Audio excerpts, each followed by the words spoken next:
You've said that your side are in the trenches a little bit. You've lost the toss. Grace Scrivens called correctly of Essex with heads. You've been sent in, but Headingley often seen as a ground good for chasing. What did you want to do? I wasn't too sure, to be honest, so I was quite happy to lose it. But yeah, it's always a good surface here. It's hard to know when you don't play a lot under lights. But yeah, we're pretty keen to get out there as a group, have a ball, hopefully restrict them to a total that we can chase down. And pace out, spin in, Jess Woolston missing out, in comes Olivia Thomas. You've talked before about the strength of your spin attack in this blast, so leaning into that a bit? Yeah, I think so. That's definitely where our strength lies. I think we probably struggle a little bit to utilise three seamers when we play three, so I like that variety in the attack. So yeah, Liv comes back in tonight and hopefully she's really threatening with her leg spin. And you've talked about needing to find a way to get across the line. Great to have Ster Callis still here until she goes into World Cup action for the Dutch. Managed to hang on to her a little bit more. What do you think are the things that need to change? Yeah, I'm going to lock her in a bag and make sure she stays with us. But nah, I just think it's about taking responsibility, being brave, but making sure that, you know, somebody is there at the end. But there's no, you know, there's a lot of players that have had their backs against the wall before and really stood up in those occasions. So yeah, let's hopefully that tonight's the night to turn it around. Thanks, Lauren, and good luck. Cheers.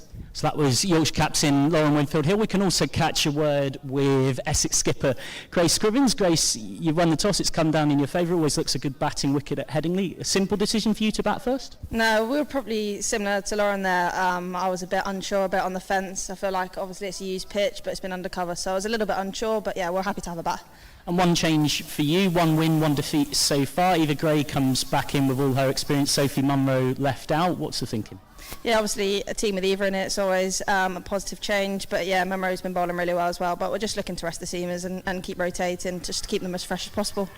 And what's your thoughts on your campaign so far? A bit of a slow start in the 50 over stuff, but it seems like you're starting to pick up some momentum. Yeah, it does. I think obviously the way we played the T20 at the first game was really positive, and that's how we're going to look to play tonight. Obviously last game wasn't as good, but yeah, we're looking to improve on that today. Brilliant, good luck, Grace. Thanks very much. So the news from down here at Headingley after the toss is that Essex have won it and they've decided they're going to have a bat.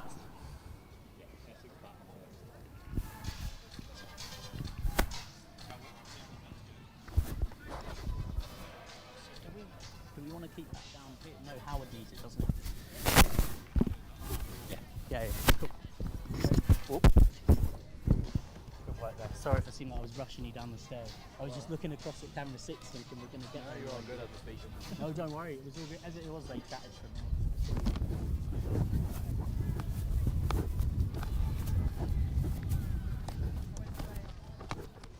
Outside of the Yorkshire perspective, we've got 2 under 18 players.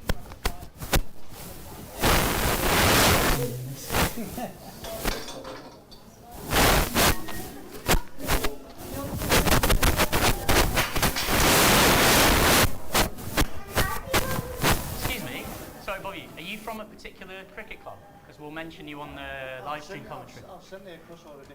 Oh. Yeah. Okay. Go on now. Gunnersbury. Yeah. Thank you guys. Good luck. Enjoy it.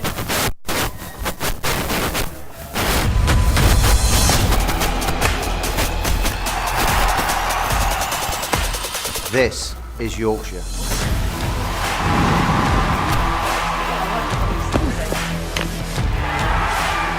Built on pride. Forged through generations. Now, a new season begins. Driven by ambition. We play to compete. We play to win. Driven by those who stand with us. This is Yorkshire. We don't stand still. We move forward. Together.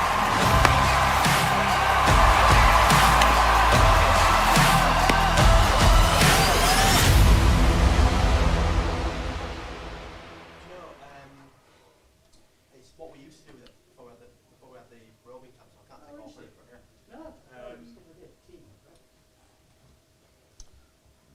But it's a good spot for it because you can't really escape an interview there. So Escape an interview.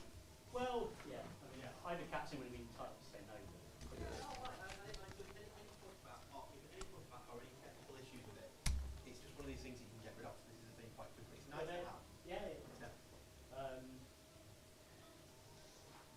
all went out then, right? Yep. In the transition. Okay. So do we want to? So we want to go on there in 5, like in terms of actual feedback, and we've got what, home team, away team. I'm just going to double check the table, but it should be fine. Yep.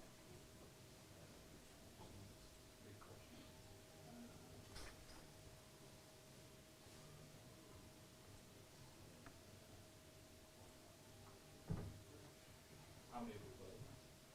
2, it should be 2 defeats for Yorkshire. 3, sorry. Oh yeah, there we go. That's the one. That's it. And then we'll go into 3 to watch. Do you want me to write down keywords completely? Keep it somewhere I know where I put it. Just leave it outside, right?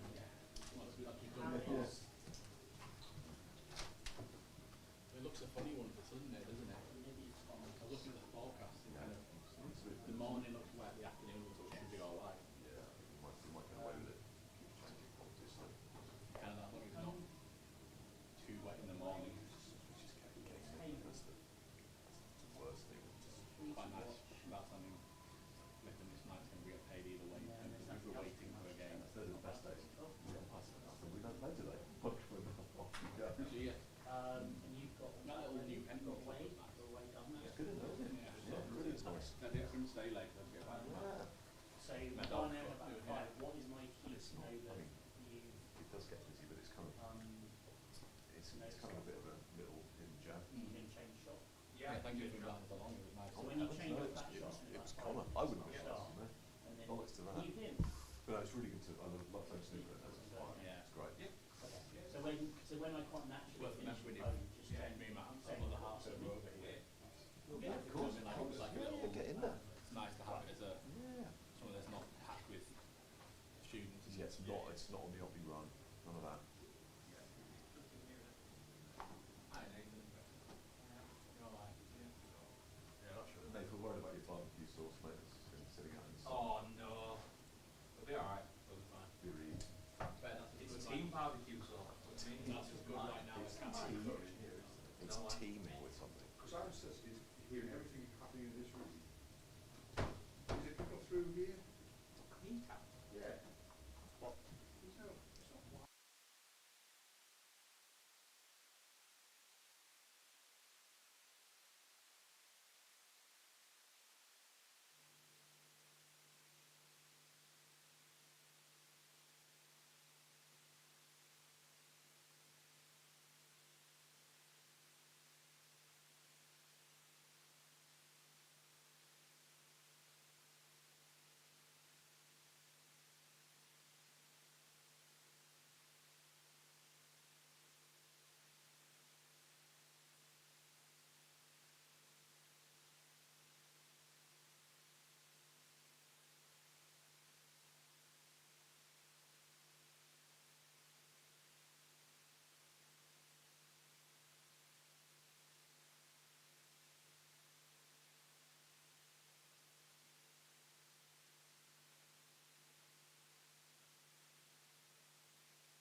A very good evening and a warm welcome to Headingley for Vitality T20 Women's Blast action.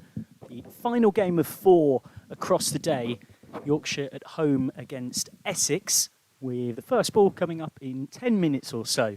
This live stream powered by Vertu. Fantastic to have your company wherever you are across the world for this one. Yours truly, Michael McCann, joined up in the commentary box by Maruf Khan, head coach of the Tridents that took the men's disability title last season, and across various other roles in the game, including being a Women's England Pathway scout.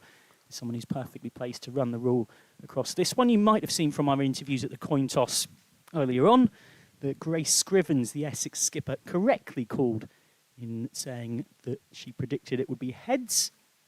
She won the toss and she chose to bat. It looks like a very good batting track. It's the same pitch that was played on Sunday for the double header, where Yorkshire Women lost against Surrey and the men had an impressive run chase against Derbyshire. It's a lovely evening for it, as the flag bearers from Gunnersbury Cricket Club line the pitch. What an opportunity it is for them. As I was popping out of the pavilion and up to the commentary box, and floor 4 was passing them, and you could see the beaming smiles and excitement on their faces. And alongside me is a man who I've always got a beaming smile when I'm in the pleasure of his company. Good evening, Maruf. Good evening, Michael. Good evening, everybody. Yes, a big day. And look at these girls waving the flags. Growing up, Michael, this was something I looked forward to get the chance to be on the boundary line and be encouraged for the fact that I'm on the ground and waving the flag out. Made my day. I'm sure it's making the day for the girls from the school as well. So, yes, a big day, as we know. I mean, Essex has rightly called the toss. And because it's the same wicket, I guess a tied wicket, so they think they will bat first and try and get the runs on the board. But all for Yorkshire Women to make sure that, they try and get a win out of this game for sure. Let's take a look at the teams then. Yorkshire have made one change to the side that last time out lost against Somerset on Wednesday by 39 runs, making it 3 losses from 3 in the Blast. Lauren Winfield-Hill, Erin Thomas, Jess Jonathan, Esther Callis, Amy Campbell, Maddie Ward, Olivia Thomas, Beth Langston, Innes Blackwell, Ria Thackrell, and Holly Garton should be at the bottom there. Apologies for that. It's Holly Garton.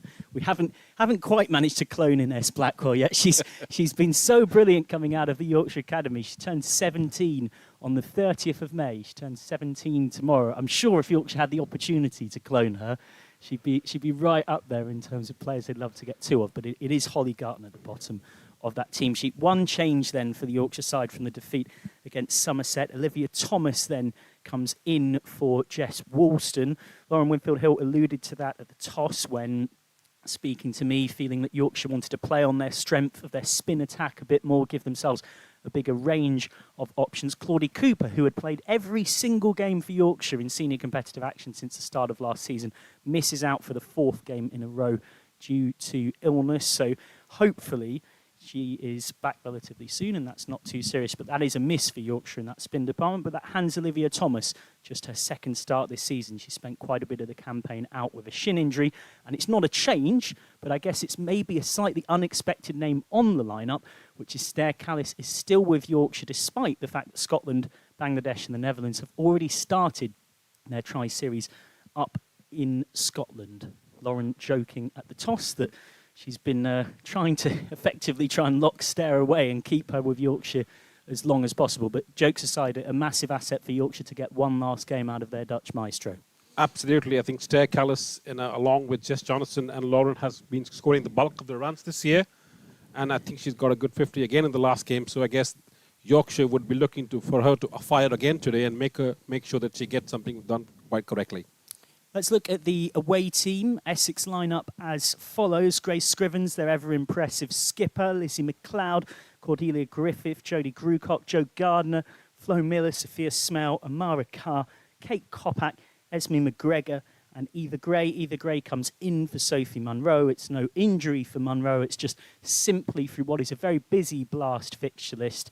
Essex looking to rotate their batch of seamers. 1 win and 1 defeat so far for Essex. They started the season very slowly in the 50-over format, losing their first 4 games, but since then have found their rhythm a little better. They won 3 of their next 5 50-over games, including a 13-run win against Yorkshire at Scarborough. And then in the blast so far, it has been a defeat for them by 23 runs at Hampshire on the 26th of May, which came 4 days after a very comprehensive 7-wicket home win against Warwickshire. And of course, in the County Cup last season, there was a bit of a thriller between these two teams, Yorkshire winning by 11 runs. I did mention Essex's record so far, so a perfect time to take a look at the blast table, which is starting to take shape now, with Yorkshire having lost all 3 games. They and the Bears are the only 2 teams yet to register a win. Of course, there has been action across the country today, and other games starting earlier means that there's already results to report in them. Warwickshire have lost against Durham by 27 runs. Meanwhile, Hampshire and Surrey have had a tie in that game at Southampton. 121 all out for Surrey, 121 for 8 for Hampshire. And Lancashire against Somerset has ended with a win for Lancashire by 7 wickets. Just reminding you as well that the top 3 go through to the knockout stages. First, beg your pardon, it's changed for top 4 this season. First versus 4th, second versus 3rd, a traditional finals day.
So a confirmation of your Yorkshire team there, who were looking for a first win in 7, 3 consecutive losses in the 50-over format, 3 consecutive losses in the T20 format.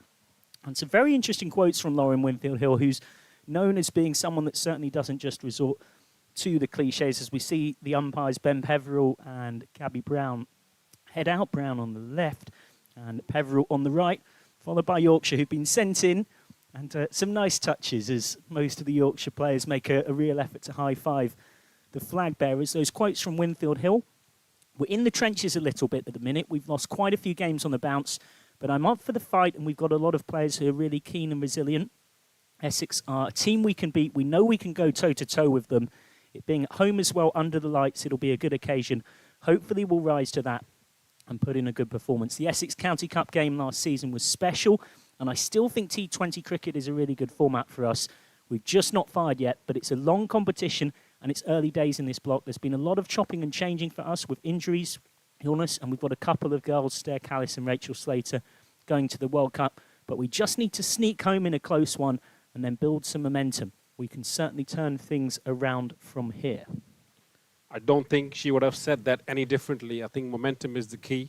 A couple of wins. Looking at that table as well, just a few wins and then things could change. And Lauren is right. I think she will marshal the troops. She is passionate about the game and she wants to make sure the girls are up for it, so etc. So it could, in a way, turn out to a good toss to lose, really, and to see how things transpire. But yes, all looking forward to the game.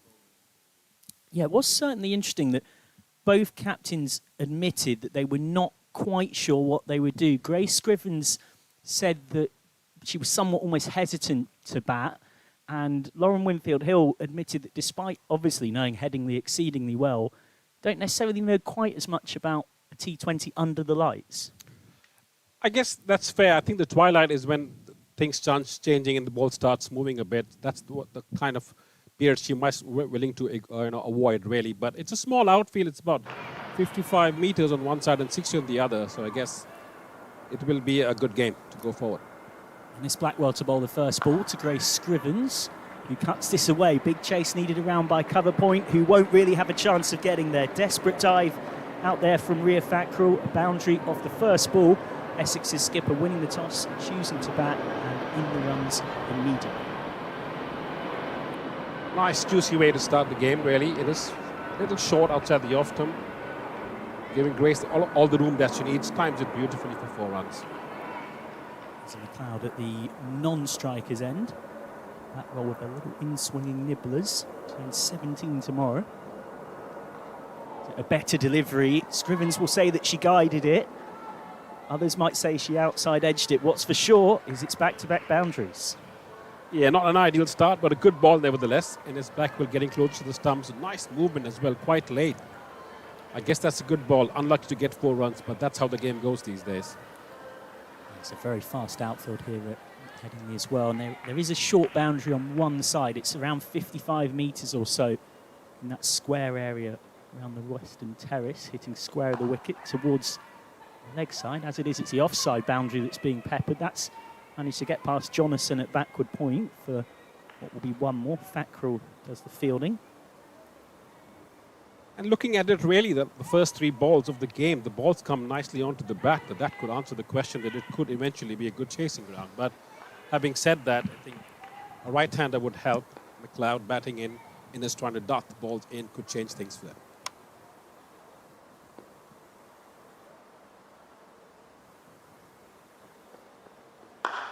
McLeod straight back at Blackwell. Fields well enough off her bowling to remove any possibility of a single. Didn't play in the first couple of T20 games, having been a fixture in the 50-over team in S Blackwell, but came in for the game against Somerset, got a golden duck, went for 37 off her 4, bowling predominantly in the power play. The delivery again from Blackwell, risky looking single, and had that been picked up cleanly, there might have been a possibility of a run out for Callis. Yeah, that was a close shout, really. Ines Blackwell, I'm not sure, Michael, is she opening the bowling for the first time for Yorkshire this year? No, she's opened a couple of times. But you're right, predominantly used as a first change option. 5-4 offside field with deep square leg and deep point, the 2 out. Scrivens has turned this around the corner. Chase needed by deep square. Be a pretty comfortable 2. A good first over for Essex, having won the toss and chosen to bat. They are 12 without loss. Yeah, what's a beautiful outfield as well. Ground looks in pristine condition. Robert's done a good job again. Crowd coming in the picture as well. Trying to get some shade, Michael, this afternoon. Yeah, it's not quite as scorching as it was on Sunday, but it's still a lovely day for cricket, a lovely evening for cricket. I went and popped my head into the groundsman's shed, as I often do. Chaz Nichols, Robbo and all the team that often won plenty of awards over the years for their pitches here at Headingley. And they were pretty adamant that regardless of it being used on Sunday, it was going to be a good track for batting. Maddie Ward on for the second over, the first that's come from our end. Pavilion end, steps away, makes room. Lovely from McLeod. That's the area she's known for. Loves to go through extra cover. Flat bats it 4. Great start. Very smart and intelligent batting. Gives herself room. Maddie Ward delivers, attacking the stumps. Nice, easy hands with the ball. Grace McLeod overcovers for 4 runs. Good batting.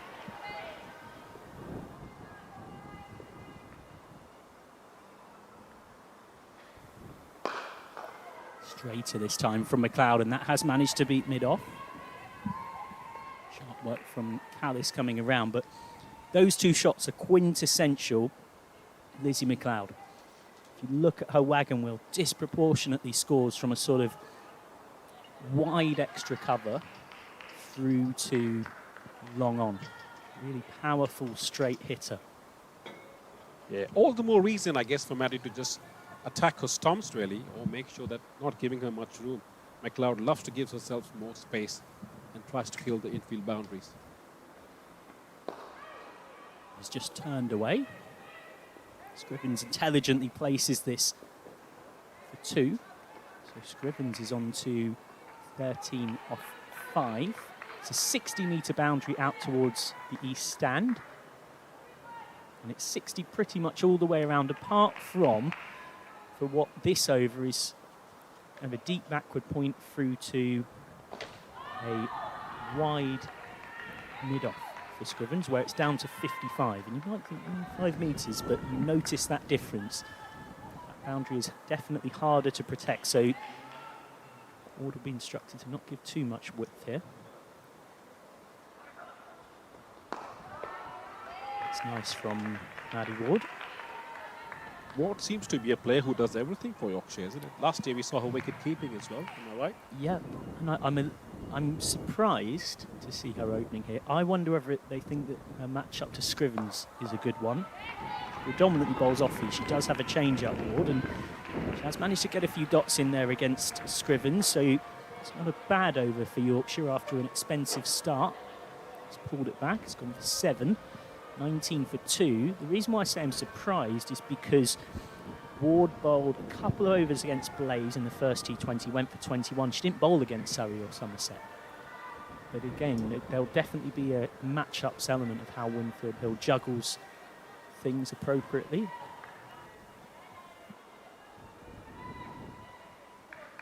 And of course, with Rachel Slater no longer around, that's probably part of the reason why Ward's bowling that over. Blackwell back for more. He's pulled, not entirely convincingly, didn't fully time it. But reasonable scamperage gets them through for a single.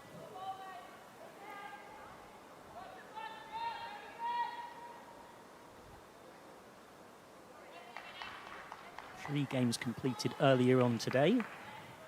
If you don't wish to find out those results, because I know some people like to watch on catch up, then maybe mute us for an over or so.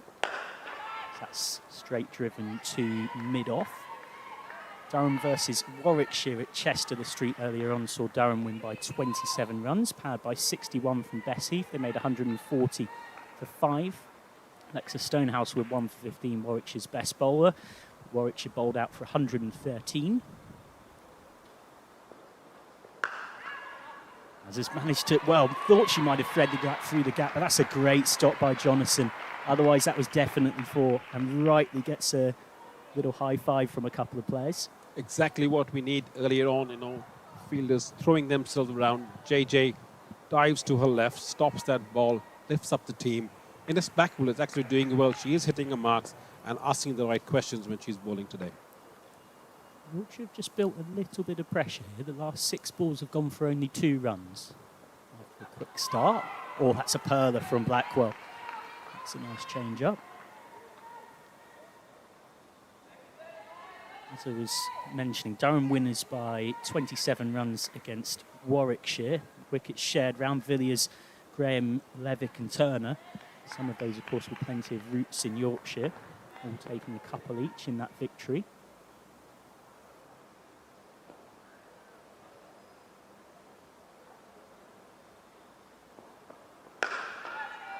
And the ground from McLeod, a favourite area for a single.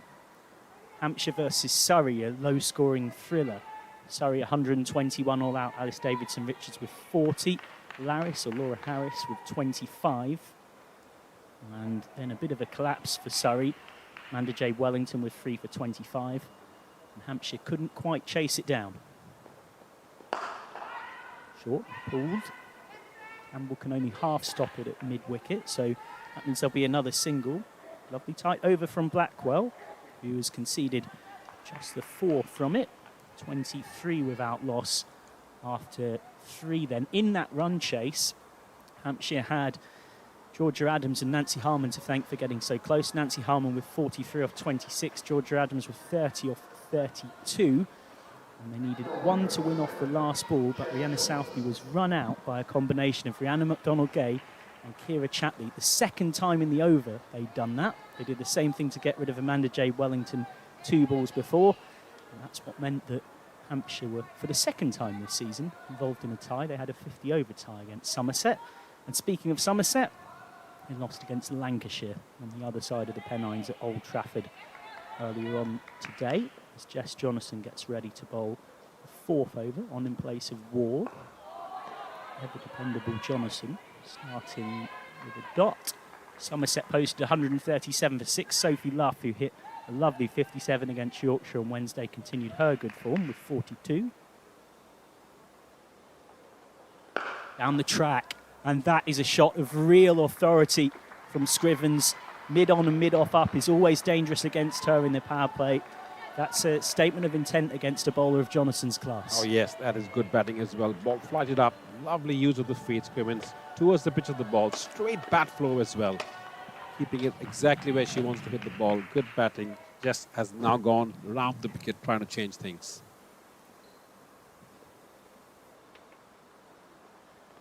Jonathan goes fuller, and umpire Ben Peveril's unmoved. What a big wicket that would have been for Yorkshire to get. Wonder if it's pitching outside leg. Not sure. I would have thought if something's saving that, it's that, particularly from this angle. That certainly is pitching a long way outside leg. That's clobbered out to deep square leg. So what will be 1. Yeah, that looked close to me. Potentially, you may be right. You have the Hawkeye vision as always, Michael, pitching down the leg side. But I guess, Jess Johnson has just changed the plans now. She's attacking more towards the legs, not allowing Scrivens to any width or on the off stump, which I think is a good tactic. What does McLeod do against Yorkshire's premier spinner? McLeod uses her feet nicely as well.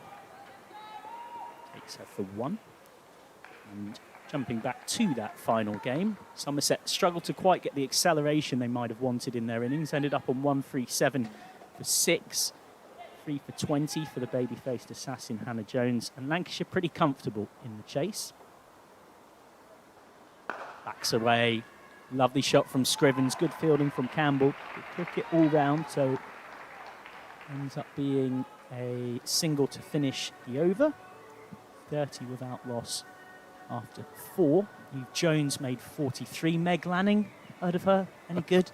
Pretty handy, being very sarcastic, of course. Speaking of Aussie legends, of course, watching Jonathan bowl now. Meg Lanning, 75 off 48. And it was Lanning and Jones that really did the bulk of the work. A pretty comfortable win for Lancashire.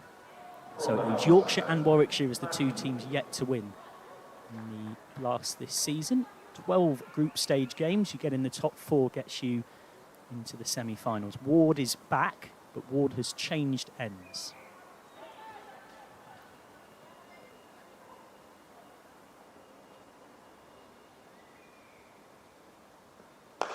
Down the track once more.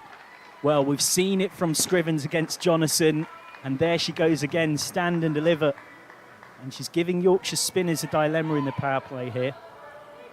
Yeah, Ward just, nothing wrong she could do there, Ward. She's kept it in play, really, but Scrivens really attacking, making use of the infielders as well. So she knows any clean strike, great shot there, any clean strike would be 4 runs. So that's what she's focusing on, making clean contacts now. Scrivens this time just leaning back and touching that out to deep point. Such a lovely range of strokes, Grace Scrivens. Key part of that Sunrisers team that eventually in the regional era won the 50 over comp in 2024, and they're still the bulk of that team that have morphed into what is Essex. He looks to be in good touch, Michael, the way Grace has started off in the last 18 balls that she's faced. A few people in the YouTube live comments showing something Lauren Winfield Hill said to me at the toss, which we'll come back to. Backing away and straight at mid-off, and rightly calls no McLeod. That was a good decision to change her mind, because that was a guaranteed run out, nothing else. A few people in the YouTube live comments enjoying Lauren Winfield Hill saying that might lock Stair Callis in a room and stop her playing in the World Cup. She's been very sarcastic, but Callis will be important later in the chase for Yorkshire. And for now, conceding 1 there. Tumbling stop away to a right-hand side by young 17-year-old Holly Garton. The best impression of Mary Earps or Hannah Hampton to keep it to 1. Yeah, nice stop there from Holly. I think she had to give full commitment on that. She saved 4 runs for sure.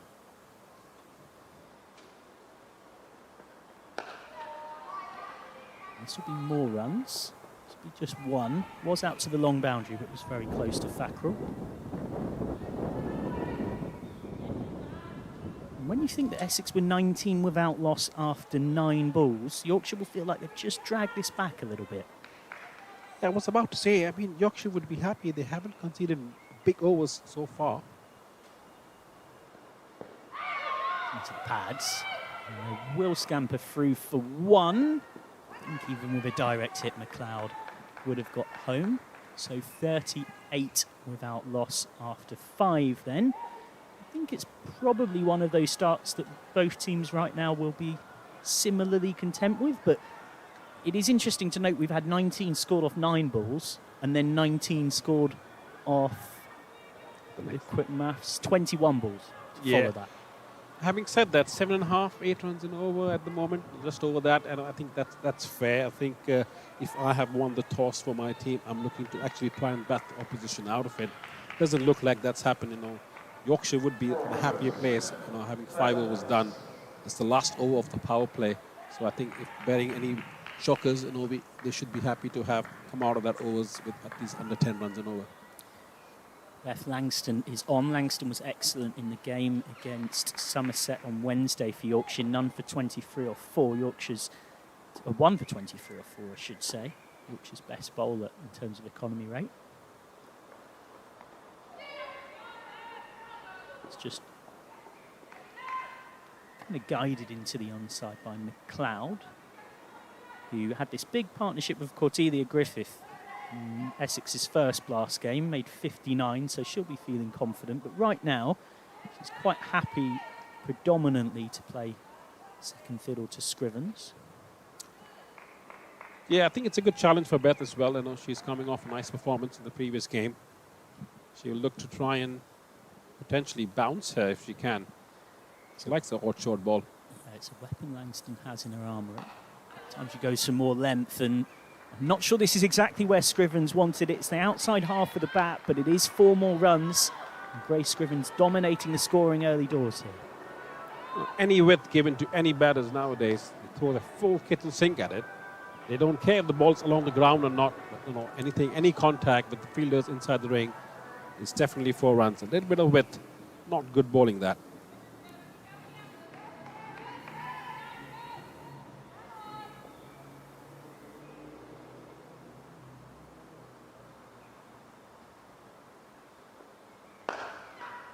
Oh, this is a beautiful flowing shot. As good a strike of a cricket ball as we've seen all day, and it needs a tidy piece of work from Erin Thomas, covering a lot of ground away to her right to keep it to just 2. Better line of attack coming round the wicket as well. Not again looking at the areas where she would like to be hit. Has the right fielders in support as well, Jess Johnson, so that's good.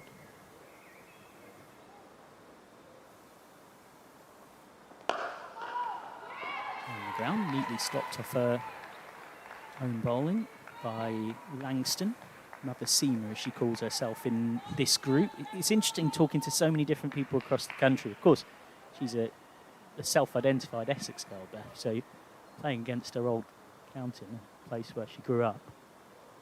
It's been great to see her keep her fitness through this season. She had such awful luck with injuries, but she's done something that a lot of bowlers do at around her age. She's half the run-up. And she's basically found, essentially I'm bowling about as quick as I ever was, but I'm not having to deal with all of everything else that comes with running in twice as much. And rightly so as well. I think that's helped her as well. I think she's looking much quicker this year as well. Her average speeds was around 60s, but I think she's over 64 miles an hour these consistently. So The final ball of the power play, and it just dipped. I'm not quite sure it was a catching chance for Campbell, who got something on it because Thomas comes round to do the fielding. Maybe a quarter chance. And at the end of the 6th over, it's 48 without loss. And after a few more words from Maroof Khan, we'll be joined by the brilliant Aaron Vowles. 8 runs and over out of the first 6, 48 for no loss. I guess, in the game of cat and mouse, Yorkshire would be the happier of this. They would be happy to give 8 runs and over, potentially take a wicket or 2, but having said that, Lauren Winfield has actually moved the bowlers quite nicely, have given everybody an opportunity and trying to change things around. So at this net, I think Yorkshire the better of the 2 teams. welcome, Aaron Wiles. Thank you very much, Rupert. Yeah, pleasure to be back here on Yorkshire Cricket TV. Good start this for Essex, isn't it? 48 without loss after the power play. Not the best at maths, but even I can tell that is exactly 8 runs per over. As we're going to see a little bit of Rhea Thackrell from the Howard stand end. Some finger spin from the opposing side of the ground. Can she get the breakthrough of the Essex captain? Well, Scriven straight away. There's a bit of an appeal there from Winfield Hill. Nothing given. Yeah, I think that is a good start. A real good start for Thackrell, making sure that she is now keeping up the pace. It'll be good to have a look at it again. Oh, yeah, going down the leg side. Yes, agree. Yeah, good replay that, wasn't it? Take 2 then for Scriven. Just takes a couple of strides down the pitch to meet that one. Scampers through for the quick single. Essex move on to 49. I suppose, Rupert, the big question here, you're in the Yorkshire camp right now. How are you breaking this partnership? Who would you target a little bit more out of these 2 Essex batters? I think, to be honest, McLeod seems to be got stuck there. I don't think she's had much of the strike. She's only had 13 balls that she's faced for 13 runs. There could be a chance where if you can keep a couple of tight balls to McLeod, she might give you a chance, because Scrivens looks to be going at over a run a ball at this point in time. Yeah, she's batted phenomenally well. And given plenty of flight, met on the full toss by the aforementioned McLeod. And that will be a 2, in fact. The Scarpa through, turn that 1 into a 2, and that will be the team 50 up for Essex. Comes up midway through the 7th over. Yeah, not good fielding there by Stair Callis. Expected her to be a bit quick. A little fumble and 2s were given. Card again. Just strides into that one, plays that one very adeptly out towards deep forward mid-wicket. Good tumbling stop out there. And that will be 2 runs. Better ground fielding that from the home side. Very good indeed, especially. And also, just looking at the way the wicket's playing, I think it's only going to get quicker. So I think there's nothing wrong in terms of keeping the boundaries low for Yorkshire. That's important. That will at least be 2. Should be 2. And indeed it will be 2. Right on cue. Good running between McLeod and Scrivens. As you can see here as well, Aaron, McLeod is trying to get the impetus going, trying to get the momentum going back in her legs as well. And Yorkshire will be happy to give 1s and 2s for as long as they like. As long as they control the boundaries, that will be the crucial part. Oh, 100%. Thackrell darting that one in. It's aerial from McLeod down towards long on. That'll be a single to round out the 7th over. So Essex move on to 56 without loss. Scrivens is on 35 and Lizzie McLeod is on 20. You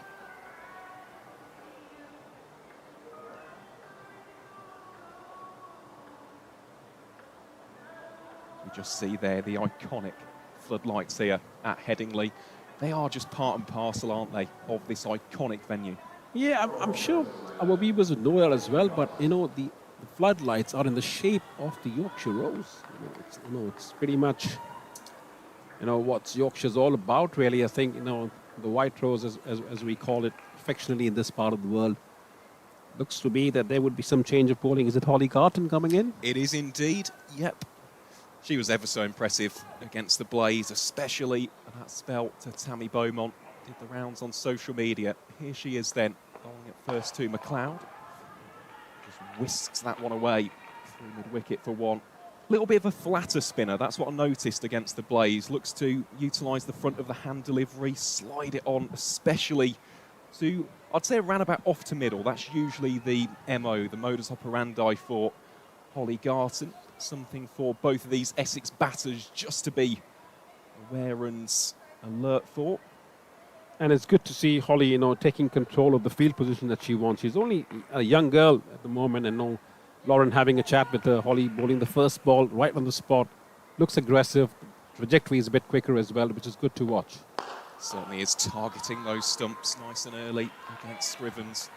Is one of the great sights in the game. I know I say this as a spin bowler, but just the battle, the cat and mouse nature of spin versus bat really is brilliant to see. Scrivens makes a little bit of room, plays that one late on the cut shot. Single down towards the western terrace. what an opportunity this is as well for Holly Garton. I know that last season we didn't see too much of her in the first 11, but she was one of those names after the pre-season tour.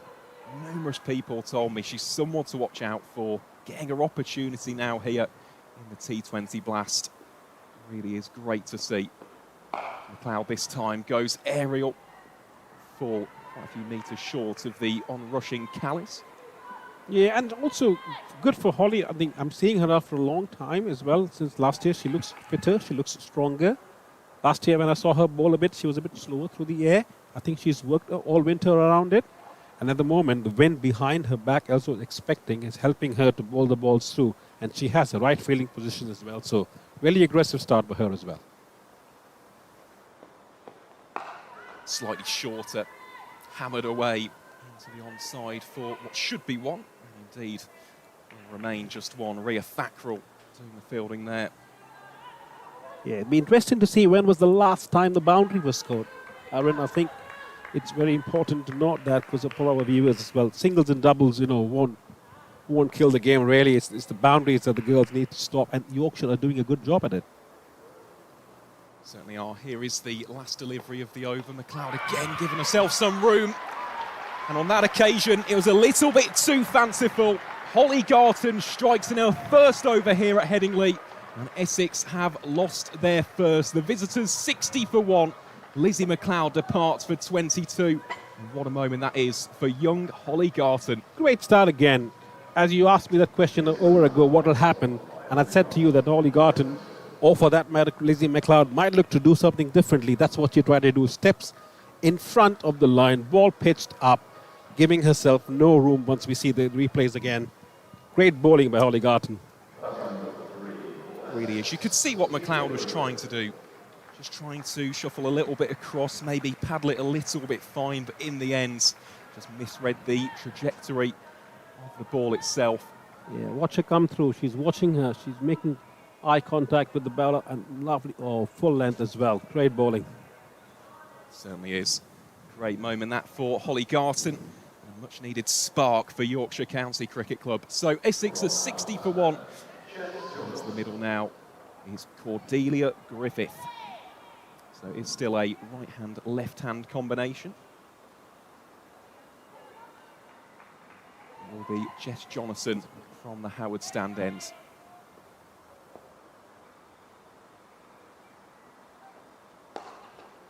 And well played, just tucked into open space out towards the Western Terrace for 1 by Scrivens. Yeah, I think potentially, Jess and Lauren missed the point there. Cordelia is a new batter on strike, having a deep mid-wicket earlier on was, giving her an easy single. I guess probably if they had an opportunity to bowl a couple of more dot balls there and try and create some pressure, looks like that's gone away. And suddenly they're having a quick chat about it as well now. So as soon as, we have Scrivens on strike, the field absolutely changes, and rightly so. Well, here is Griffith then to face her first ball of the game. Very impressive batter. Is the Essex number 3. She is against Yorkshire's resident Australian overseas superstar, and she's gone. Jonathan strikes. It's 2 wickets in quick succession for the White Rose. And Cordelia Griffiths is gone for a golden duck. Essex 61 for 2. Well, Maroof Khan. What a fantastic few deliveries this is for the home side. Rightly so. I think Yorkshire deserved those 2 wickets, really. I think they've kept it tight. They've not given away the boundaries, Good bowling by Holly Garton to get the first one, and then great skipping by Lauren as well to getting Jess Johnson straight away to young Cordelia, and there you go. All darted in there as a duck, that one. In my book, that is a wicket. Slightly flatter, in with the arm ball, hitting the middle leg stump, that is out. Yeah, I think, if anything, the little shuffle across you can see here from Griffith, almost, it's plumb, isn't it? Let's face it, where she's actually ended up in front of the stumps. Well, Jonathan strikes early doors in this, her second over of the game. Coming into bats at number 4 will be Jodie Grucock, someone, Maroof, that you've been keeping very, very close tabs on in recent weeks. I'm really interested to see how she's going. I think she's had a good start. I think she's doing well for herself. I read a lot about the women's game, and I know she's been the one who's been among the runs recently as well. So I think really confident personality as well. It looks like left-hander as well. Always good to watch. Yeah, very, very capable cricketer. Start off with a dot ball there, though. You mentioned about those runs. I think the immediate knock which springs to mind, the unbeaten 120 against Somerset in the Metro Bank One Day Cup. Also scored unbeaten 57 against Hampshire. There she is. Won't get off the mark. The second time of asking, though, and of course it's not just the fact that she's a left-hand batter. She's also a right-arm wrist spinner. Good combination, that, isn't it? Left hand, right arm. Hopefully she feels well as well, and you have a full package. Really tidy stuff, this from Jess Jonathan, mixing up the pace, the rhythm, the tempo of the deliveries, and also the actual deliveries themselves. Not offering too much flight as of yet, just looking to skid it off the surface. Yeah, Jess is having a good season this far, so she knows what she's doing. This will be the first run off the bat for Jodie Grewcock. That'll be a single to round out another fruitful one for Yorkshire. Essex are 62 for 2. Grewcock is currently unbeaten on 1 from 4. Captain Grace Scrivens also out there on 38. I mean, she's looked incredibly dangerous so far. Yeah, and she's done the right. She's been asked the right questions, and she's had an answer for that as well. And Grace, she's batting on 38 of 29 balls, which is a decent strike rate, if you ask me. And now, having lost 2 wickets in the last couple of overs, she might be having that conversation with Jodie Grewcock in terms of what the next couple of overs look like. The more, for Essex girls, I think it's important that this partnership blooms for a few more overs. Yeah, it's needed. Change of bowling, and then here from the Kirkstall Lane end, it will be a return for Maddie Ward. Currently wicketless from her opening 2 overs. Here she is to the left-handed Scrivens. Starts off well with a dot ball. I like that pace that Maddie bowls with. If I have to be critical, I think she bowls it a bit too short, allows the batters to go at the back foot. If you can push them through. Pulled around the corner. Should just be a single, indeed it will be. Of course, here as well, you've got to think, for those maybe thinking, well, why did they take Garson out of the attack? You've got 2 left-handers now.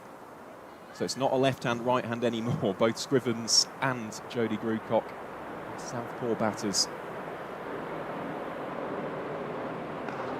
One outside the off stump, played well through the covers for a single.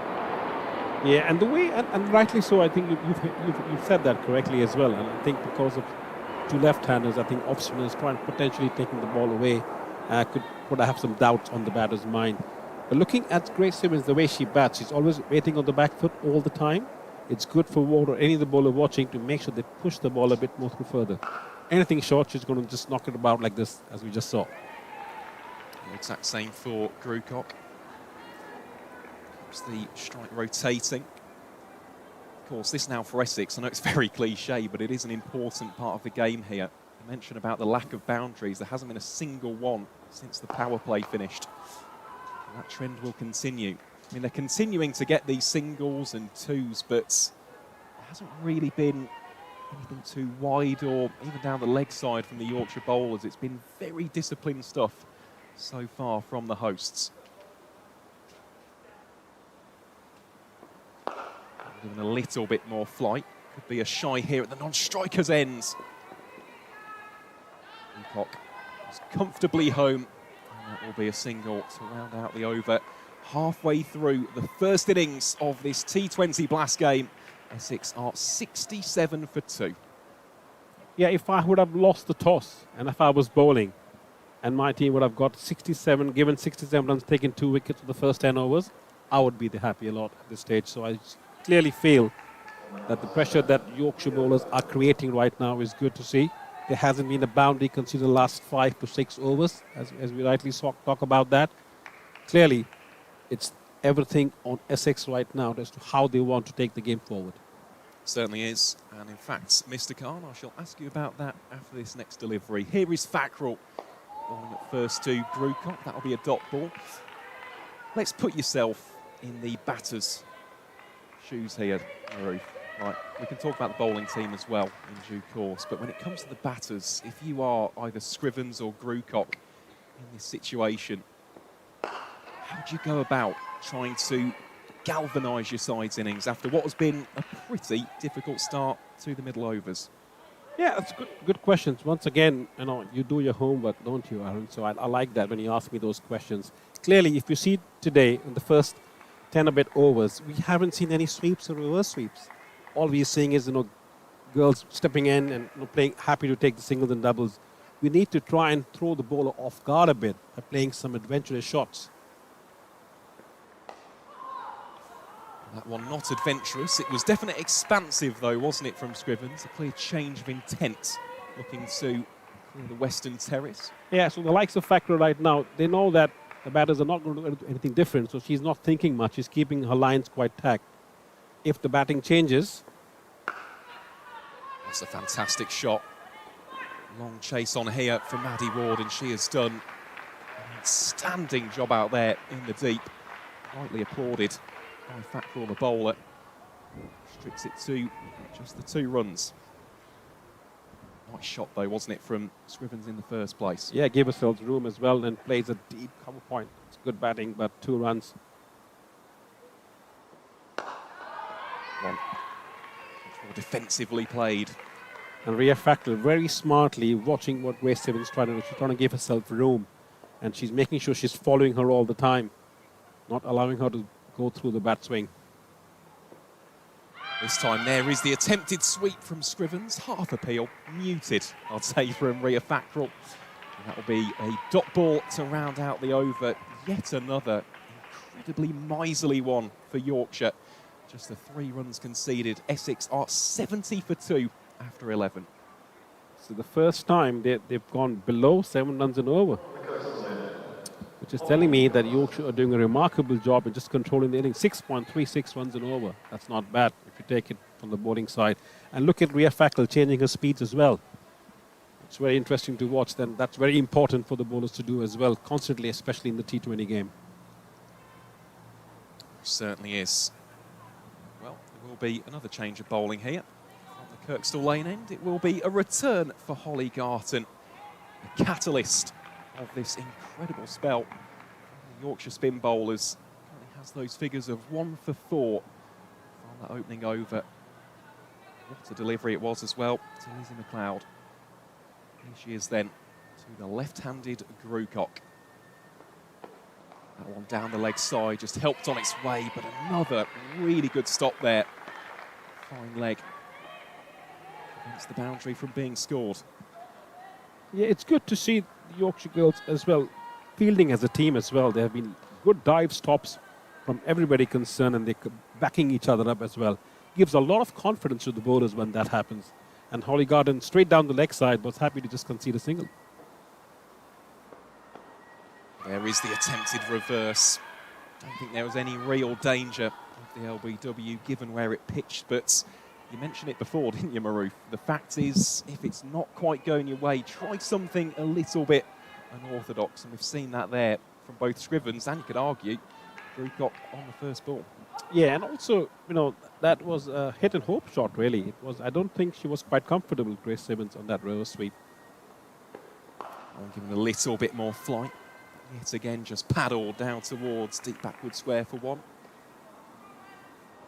Yeah, I think lucky there. Grewcock should have done better with a full toss, really. Paddling it down towards deep square leg for a single was easy. Holly got away with that. But at the moment, you can see the energy in Holly as well. She's keen to be coming on to bowl as well. She's got the tail up, if you like. She's really looking forward to, getting some more wickets for the team. That one has been misfielded, and that could be a bit of a pressure release here. As far as Essex are concerned, it's another boundary for Grace Scrivens. Moves the captain on to 47. Now that one, Maroof, we're mentioning about the quality of the fielding. A rare lapse there from the home side. Maybe I should stop putting the mockers on the players at the moment. I think it was an easy stop. It should have been stopped. Just releasing a bit of pressure. The ball just bounced in front of her as well. So I think, not easy sometimes. Go spin on the ball. Smart batting, though, wasn't it, from Scrivens? Premeditated to get into position there. Again, immediately looking for the sweep. There's plenty of space down there. Bit of a drag down, and that one has gone over down towards the Howard stand ends. And will it be stopped by Blackwell? Yes, it will, or no, it won't. It's just snuck over for 4 runs, and that will be the 50 for Grace Scrivens. A rise from 38 deliveries, includes 7 fours, and we said it before, didn't we, Maroof? She has batted brilliantly so far. Yeah, and well deserved as well. She stuck at it. You know, she lost a couple of wickets in the partnership as well when she was batting on, but stuck on there at the moment, and a thoroughly well deserved as a good weighted effort by his backfill there. This goes over the boundary line. All of a sudden, 2 and 2, 2 boundaries there, 8 runs in 2 balls. How quickly an over can change, but it has come as a result of some really smart batting from the top order batter. That one has been tipped around the post goalkeeper style and down towards the boundary below. Well, in the end, it's gone for a couple of runs. That will also be the end of the over. A fruitful one as far as Essex are concerned. The visitors now 83 for 2. Of course, a big moment from that over. Grace Scrivens, the captain, leading from the front and leading by example. She really is a very, very talented cricketer. Yes, and I think good to see the way she plays the ball as well. She's not always throwing her hands at it. She likes the ball to come more close to her body so she can maneuver it as well. Any youngsters watching, you know, she really shapes up well, doesn't lose her shape that much, and tries to play all round the wicket, playing on the merit of the ball. Good signs for a good cricketer. Certainly is. Will be a return then of Rhea Thackrell. Very economic in those opening 2 overs. Just the 11 runs conceded. It's always nice as a captain to have a bowler who just holds up an end, and that is what Thackrell has done so far. Darts that one in, pulled away very, very powerfully indeed, and almost brilliantly stopped by Thomas in front of the Western Terrace. Just sneaks under the Yorkshire fielder. Well, has there been a change now with regards to the impetus, Maroof? It's coming. Short bowling again. Clearly the momentum from the previous over being carried here. Rhea Thackrell drops it short. Newcock waiting for a time. Easy pickings for 4 runs. Good effort by Thomas, deep square leg. Certainly was. Did well to get there. Take 2 then for Thackrell. Will be a dot ball. I think the next 2 or 3 overs, you will see what the plan looks like. You know, Scrivens getting those runs early on is giving Newcock that time to settle in on the wicket, etc. as well. Just rocks onto the back foot there. Plays it out towards deep mid-wicket for a single. And 2 settled batters now, they will look to take the impetus and, you know, get the intent going and trying to score about 10 to 12 runs an over now. Most definitely. 2 very destructive batters at the crease here for the visitors. Well, there's an appeal there for Thackrell, and she has got her first one of the game. Scrivens goes, and that could be a huge wicket with regards to this first innings of the game. She has batted magnificently. She'll have to depart for 53. The Yorkshire spinners continue to do their magic here at Headingley. Essex are 88 for 3 here in the 13th over. Let's take a second look at this catch from Lauren Winfield-Hill. That is either an excellent piece of keeping or a full toss being missed by Newcock. Comes off the slice of the bat. The ball hasn't even bounced, has it? Has she made any contact?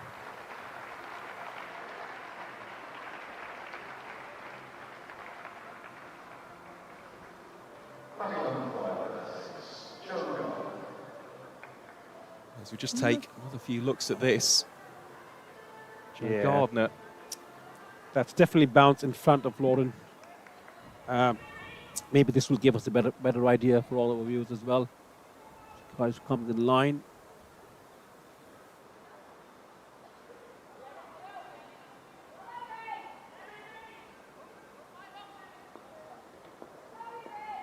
Enough said. Great camera work, by the way. Excellent work. Thank you very much, guys. Great footage there.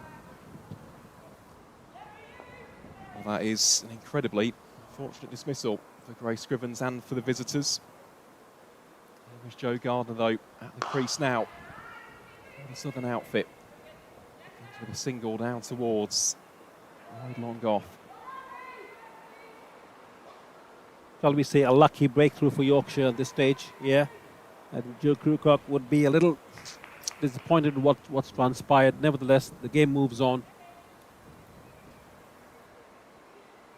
Well, Krukok now has to be almost the anchor here for Essex. You know exactly what she is capable of. So you can definitely muscle a few quick fire 4s and 6s. That could be the talking point from this evening's game. We do see the ends of the 13th as we see those beautiful cinematic shots of the pavilion here at Headingley Stadium. Essex 90 for 3. Yeah, whatever counts come in today. 90 for 3 Essex. You know, a lovely little bird sitting on the top of the scoreboard as well, basking into the glory of the Yorkshire sunshine. Always good to watch. And here we have our groundsperson as well, making sure they're getting enough tan. Not often do you see that in Yorkshire. It has been a lovely few days here in the UK. I don't think we're in the heat wave anymore, but it's got that summer feel, hasn't it, even though we are still in the month of May. Here is Maddie Ward then to kickstart her final over of the game. And just nudged into open space on the onside for one run by Krukok. Yeah, I still like the way Lauren is changing the fields on the bowlers as well, and not allowing the batter to settle with the rhythm to any bowler that's coming on. Maddie Ward has had 4 spells from 4 different times, and which is good to watch, and the girls are prepared for it, etc. At this stage, I think 91 in 13 overs, 40 odd balls going. I think, you know, I'm going to do a score prediction game with you as always, Aaron. Yeah. Before Michael takes the mic, I need to tell you that I'm thinking around 175 at this point in time. Well, here is Ward to Gardner. Perhaps the Essex number 5 for space there. See, I see it a little bit differently. I'd say around about 156 to 160. This could be a wicket. It will be a wicket taken at deep mid-wickets. And Maddie Ward has her first wicket of the game. Joe Gardner looking to take the attack to the off-spin straight away. It has been pouched comfortably in the deep. Essex, a little bit like we saw before, who's back-to-back wickets in quick succession. The visitors now 91 for 4 in this, the 14th over. Right in the hitting arc, really. Gardner should have made a better contact. Doesn't look like she made a better contact on that ball.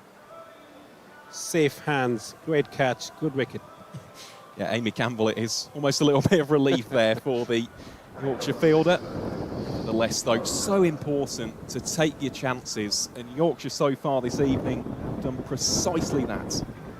Yeah, the old cliche, catches win matches, isn't it? So at the moment, Yorkshire's done exactly that. Wickets seem to fall in clusters, 2 earlier on, back-to-back 2 again.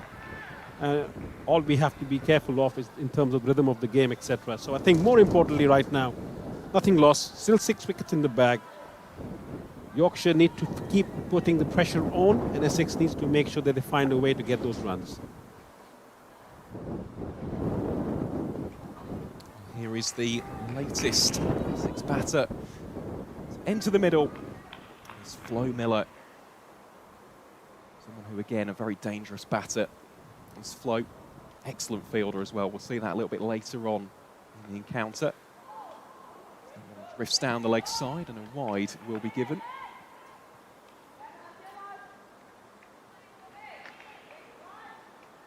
Should be hoping for a sizable contribution tonight as well. A bat in the game against Warwickshire. Followed up with just 4 runs against Hampshire. Far better batter than those numbers suggest in this early stage of the competition. Once again, Yorkshire finding a way to claw themselves back in the game. Back-to-back wickets, once again putting the pressure back on the Essex batters.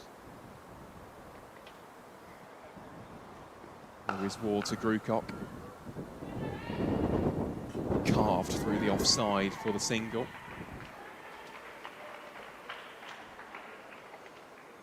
Of course, Maroof, we mentioned there about score around about 160. Yorkshire continue to chip away and chip away. Don't allow any partnerships to materialise. That could be lower. Let's wait and see. Here is Ward then. Going to Miller. Just pushes that one down towards long gone for the single. That will be the end of the over.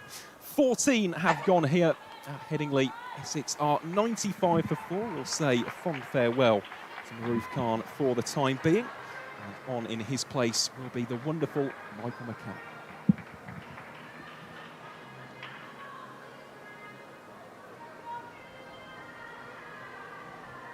Yeah, superb fight back here from Yorkshire. When you take it all the way back, 19 runs scored off the very first 9 balls of the innings. And actually, since then, we've got 76 scored off 12.5. It's been almost bang on a run a ball, which this is a perfectly good pitch. The ground staff are very happy with it. It is Headingley. It is one of the highest scoring T20 grounds in the world.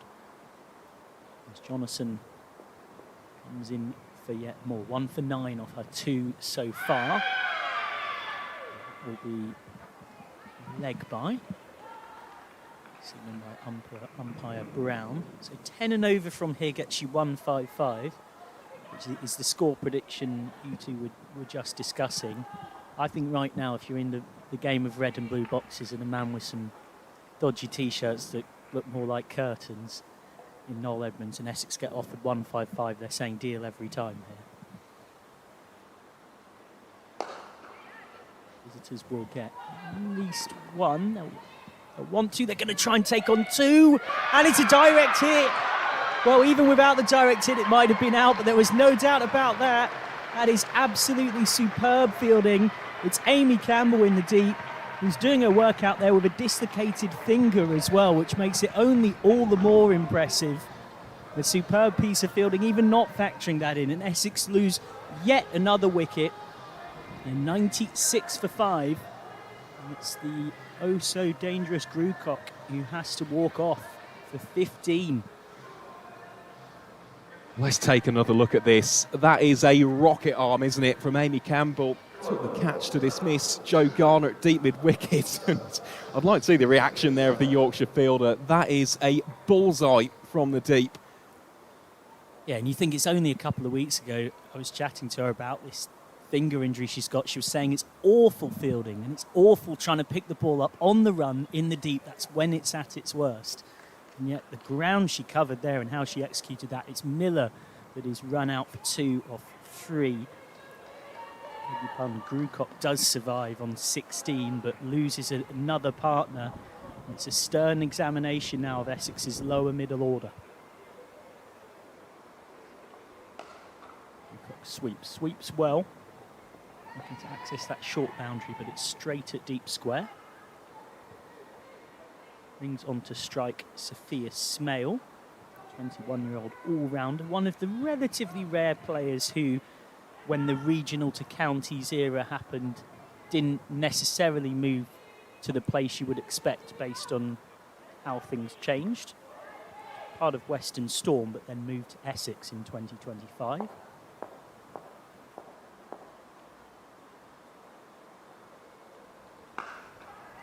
Smell goes back and confidently finds deep cover to get herself off the mark. She's been working very hard on her batting, probably best known initially on the circuit for her left-arm spin, but has turned herself into a more than handy lower middle order player. They need her to keep Grucock company here, and Essex need Grucock to find some gears. Again, that's just 1.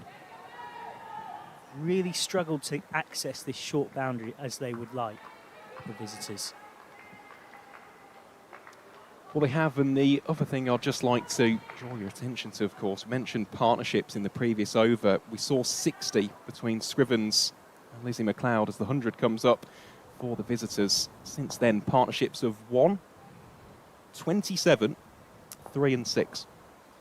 Yeah, slightly at risk of falling in a heap here, Essex.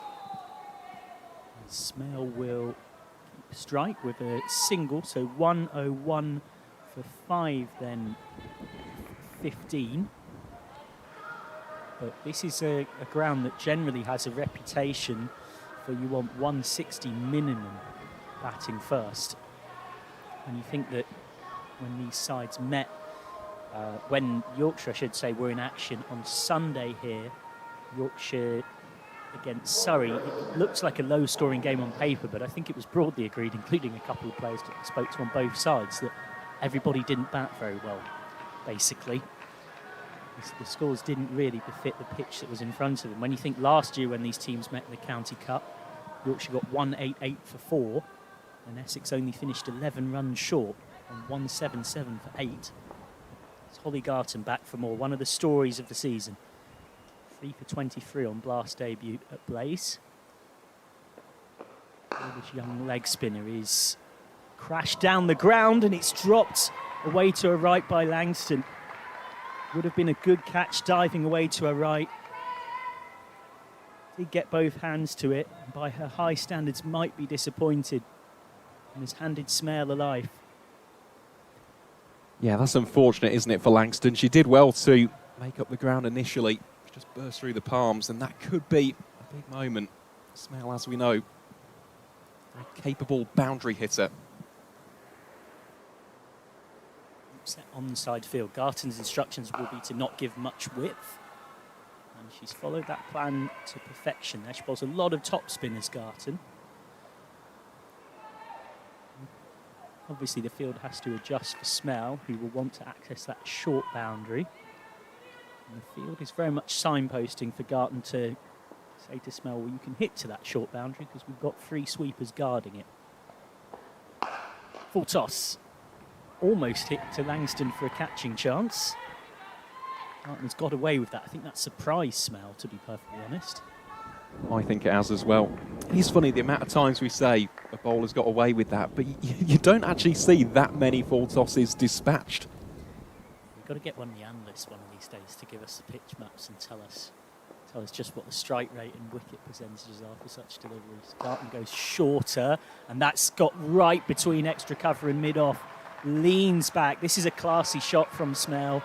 Just takes her time and picks the gap, and it's her first boundary. Dare I say, that is a shot of a fellow spinner, because she's picked that very early doors, rocks onto the back foot, shifts the momentum, and picks her gap perfectly. Really, really nicely placed shot that from Sophia Smale. Just gives Garton something to think about on this next ball. And so long off has come out now. As in Langston's gone out to long off, I should say. Deep square leg has come up. Does Smale change on that basis? Well, it's not the ball for a field, Garton. That's not what you bowl when deep square legs come up. It's a mistake from the 17-year-old. Smale is all too happy to pounce for her second boundary in as many deliveries. Yeah, to be honest, Michael, I think you've summarised that perfectly. Just wasn't the delivery, was it? No protection out there towards the Western Terrace, and now there will be another conversation between bowler and keeper. Field Hill just having a bit of a dialogue there with the youngster. Learning moments for Garton, who some of you might broadly remember that a lot of Yorkshire's youngsters were given chances in Tier 2 last season, but she didn't play particularly a huge amount. It's a better ball. Gets her out of the over with a dot, 111 for 5, 16. So Garton has now bowled 3 overs, which have gone for 27. Interesting to see how the bowling gets juggled through the rest of this. There's 4 overs left for Yorkshire to find. Thackrell's got 1, and having bowled for the first time in the Glass tonight, has bowled very well. Jonason's got 1. That might be the 20th. And then I've got to find from the Howard stand then, Innes Blackwell for 2. Ward, of course, bowled out very tidy for a 1 for 24. Langston expensive in her only over. Captaincy dilemmas. He's going to be Blackwell from the Howard stand end.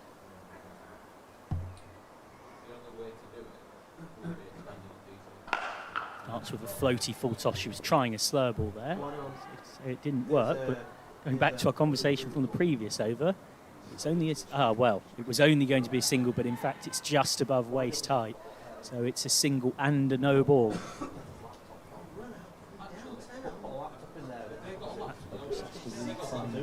composure. Smell and Group are hoping to get on a bit of a roll, and this could help them do so.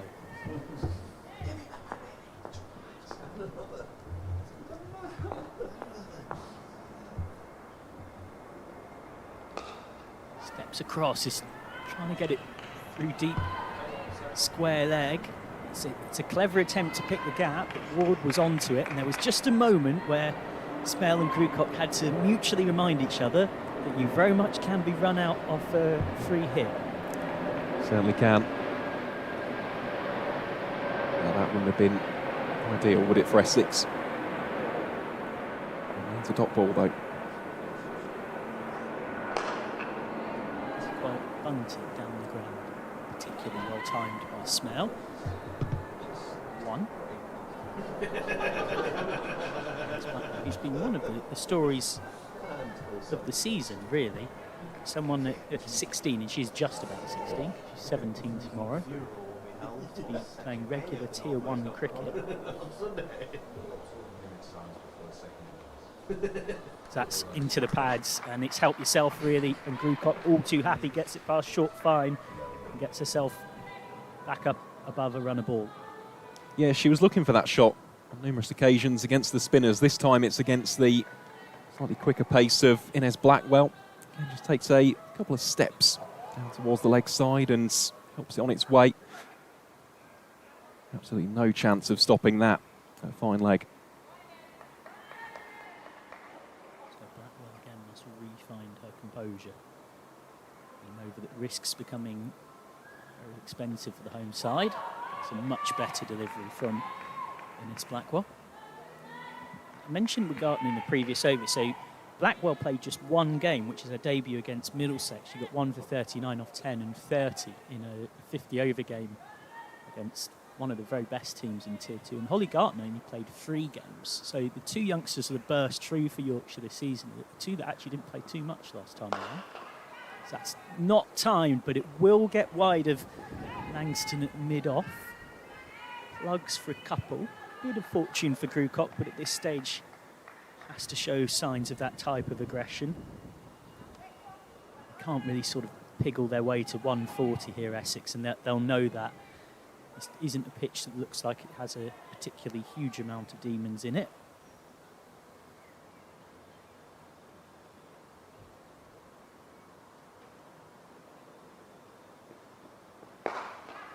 Down the ground, straight at mid-off, and taken. It just dipped a little bit late on Langston there. That was slightly harder than it might have first appeared to be.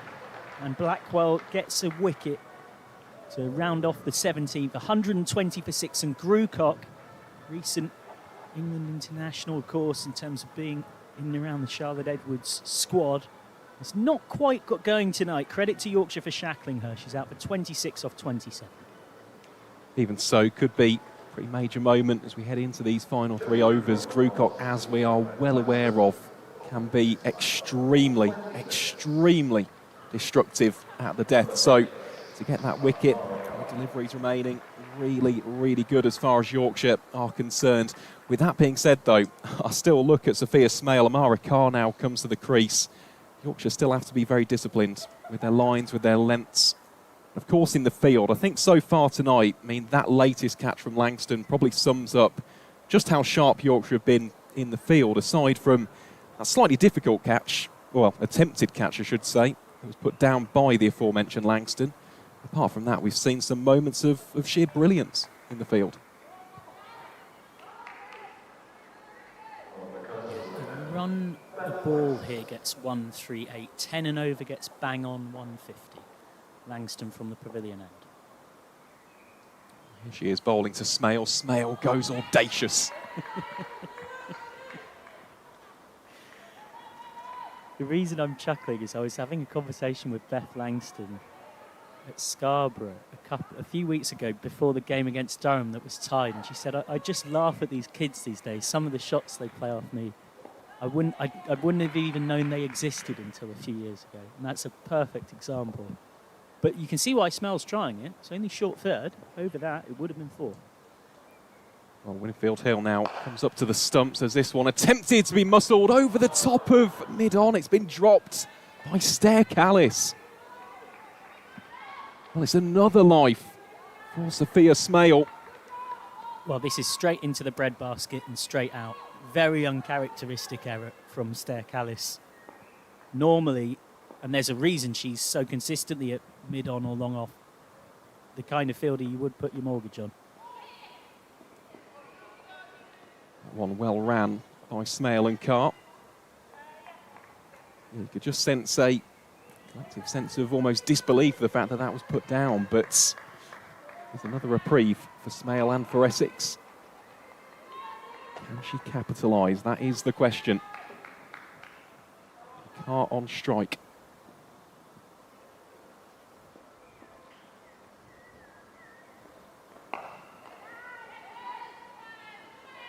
Just played along the carpet out towards square leg for one. Yeah, Mara Carr, someone who has got quite a history in the women's domestic scene. I remember she once made 99 for Sunrisers against Stars at Beckenham. And it's one of these great cricketing stories that makes you cry, because she didn't know she was on 99 because the scoreboards at Beckenham weren't working. And she got out-stumped, charging the spinner. Oh, that is devastating, isn't it? Just hacked down towards forward mid-wicket for one. And she's been hunting the elusive ton ever since. Because the nature of it coming in being a dynamic number 7 is there's not many opportunities where you have the time to go and make such a significant contribution. Here is Langston to round out the 18th. And that has beaten everybody. A whistle down towards the advertising hoardings in front of the Howard stand. That'll be Buys to round out the over. So Essex now 127 for 6. That was a beauty, wasn't it? Yeah, look at the reaction from Winfield Hill. Winfield Hill almost, I'm not going to say leaves it, but just thinks this must be hitting the stumps. And it's a nip backer from Langston, and it just nips back too much. It somehow gets between bat and pad and goes past the leg stump, having looked like for all money it would crash into middle, maybe even middle and off. It's 4 fortuitous buys. Essex will take them however they come. Langston a bit luckless. That's a good over at the death. It only goes down as 3 on her figures, but remember there was the drop catch as well from Callis. Thackrell to finish things off.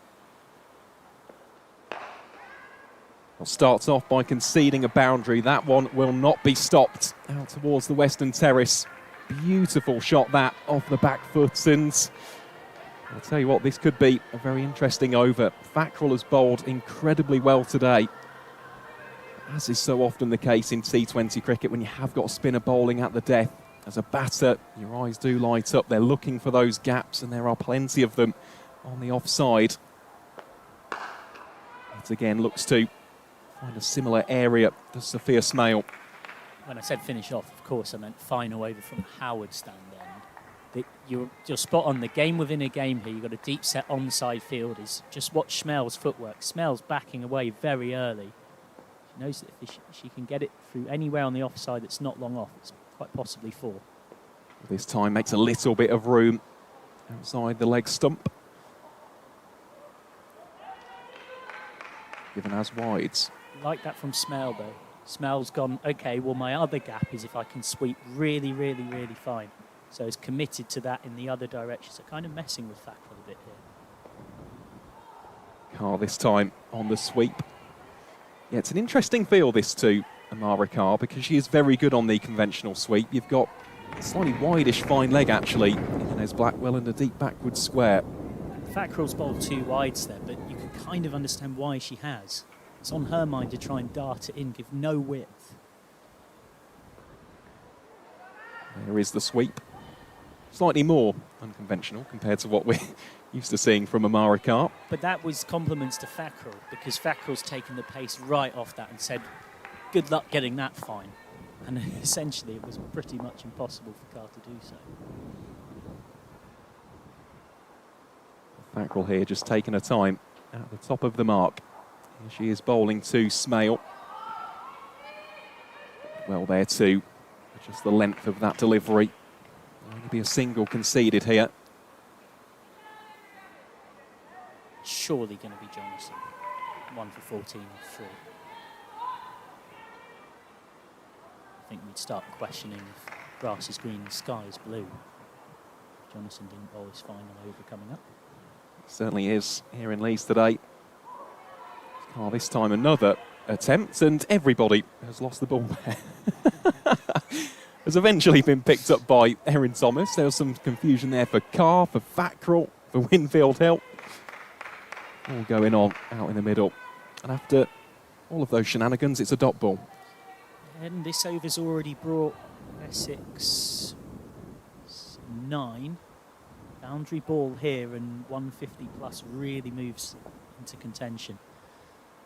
Well, that has to be the target, doesn't it? Yet again, Carr looking to open up some space on the offside. There's a little bit of a P-roller down towards the non-striker's end, and that will be a single to round out the penultimate over. 6 deliveries remain in this, the first innings of the game. Essex 137 for 6.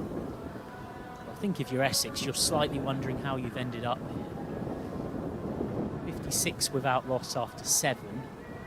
19 without loss midway through the first over, but that first figure is actually the more important one. You know, you come through the power play, you're going at 8 and over, and from that point, they've added 80 runs in 12 overs. They've actually slowed down in that period. They've gone at 6.6 and over, and they've lost all those wickets. Jonathan to bowl out.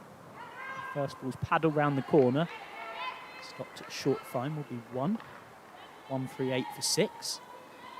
Jonathan, who right now on the PCA MVP rankings is the top player in the 50 over competition across 8 games, and is already top of the table almost when it comes to the blast. She's 6th. There's just 5 players above her. That's short. Pulled wide of mid-on, and Callis coming around. Tumbles and stops, and it's a little bit harder than it looks, and it's always harder psychologically when you dropped a catch not too long ago, but she made sure it was 2 rather than 4. And that was a very, very good stop from the Dutch international. Goes on the reverse, and given, gone. Sophia Smale out for 21, just trying to get a bit too clever against Jonathan. Classic stuff from left arm around. She always keeps the stumps in play. Second wicket of the day for Yorkshire's Australian overseas. 147 then. Nice helpful cameo from Smith. Certainly was, yeah. Had a couple of lives, didn't she, as a result of the drop catches, but you can see exactly what she's trying to do there. I don't mind that shot. I really don't. The fact is, we're in the final over. If she can get that over the top of third, it's going for 4, if not 6, if you get a decent connection. So, yeah, a little bit of a cameo there for Sophia Smale, but has been a bit of a collapse here for Essex. Let's not forget that, in the 8th over, they were 60 without loss during that over, and since then, there hasn't really been a real partnership of size, significance or substance. It's been pretty tough going, but then again, the damage has been done by the spinners. And as we know, Essex have got some incredible options at their disposal.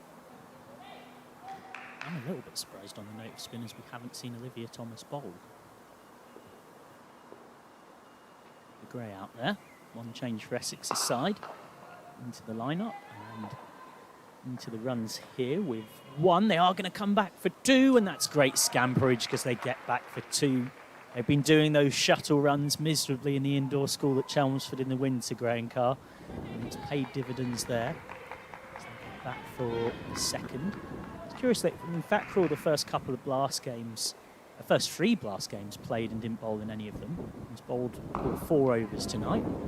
As this is towards deep square, neatly picked up by Thomas on the run. A bit of apple picking away to her left.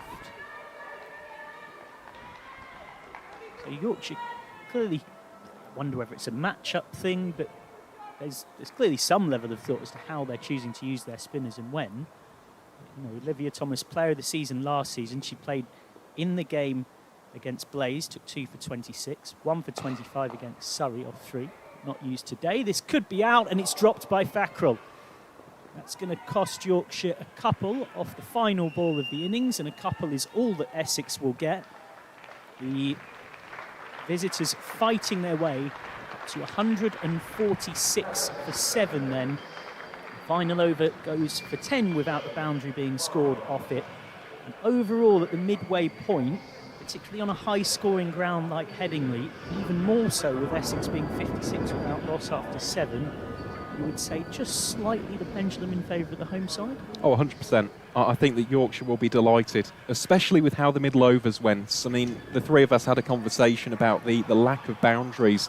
Almost 5 overs went where not a single 4 or a 6 was scored, and it was really difficult going. I thought the likes of Fackrell, Garton, they bowled brilliantly. I thought that Essex potentially could have batted a little bit more proactively from overs 10 to 15, but such was the quality, the standard of the bowling, it just wasn't to be. So, yeah, 147, that will be the total for Yorkshire to get their first victory on the board. And, well, we'll take a short reprieve here in the comms box and leave you with some of the highlights from that first innings as Essex finish on 146 for 7.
Welcome back to Headingley, where there's a run chase on here for Yorkshire. 147 to win to get a first victory in the Blast and snap what's been a 6-game losing streak. Lauren Winfield Hill has talked about her side being in the trenches somewhat. That's her words, to speak very directly. Well, she's now got the chance, Marif Khan, to go out and lead from the front and get Yorkshire a first victory since they won what feels like a long, long time ago against Lancashire away in the 50 over cup, and also, of course, beat Blaze. Yeah, absolutely. I think 146 for 7. Yorkshire would be the happier of the sides. Clearly said that. But having said that, runs are already on the board, and I think if Yorkshire has to get anywhere close to the target, they need a good opening stand. And in this case, Lauren should be looking forward to this competition. Yeah, Essex with a win and a defeat so far, but it's worth remembering that Essex's form is broadly tracking in the right direction. They lost their first 4 games in the Metrobank One Day Cup, but they actually won 3 of their next 4, and they beat Yorkshire in quite a close game here at Headingley. Essex posted 270 for 8, powered by 69 by Cordelia Griffith, and Yorkshire were 211 for 4, but then had one of what has become an unfortunate habit of batting collapses this season. They lost 6 for 56 in 10 overs, and so despite 88 from Winfield Hill in shot now, and also 65 not out from Stair Callis, went on to lose. Lauren Winfield Hill, one of our Vertu 2 to watch today.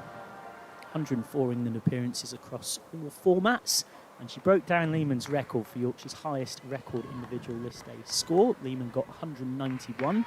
Scarborough way back in the early 2000s. Winfield Hill managed 192, and of course she is now permanently in, they sort of call it jokingly, work wives. She's sort of work wife of Jess Jonathan, because they played in the WNCL together last winter for Queensland, winning that. And now, of course, they're 2 key players for Yorkshire. Erin Thomas is at the non-strikers end, and Eva Gray back into the Essex team is ready to start the run chase from the Howard stand end. Gray with 2 for 33 against Warwickshire in the first game of the Blast.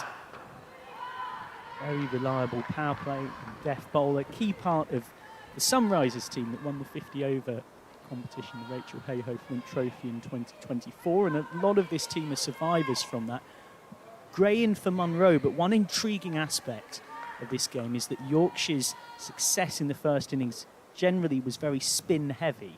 But actually, Essex's attack is weighted far more towards pace on.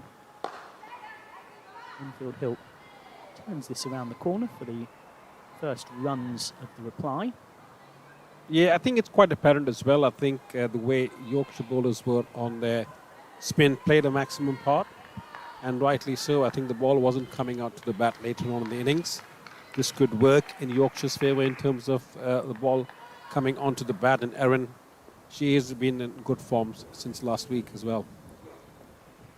This faces her first ball. It should be just swinging down the leg side from Eva Gray. There was 3 overs from Blackwell, 1 for 25, 2 overs from Langston, none for 13. And apart from that, it was a relentless diet of spin from Yorkshire in the rest of the innings.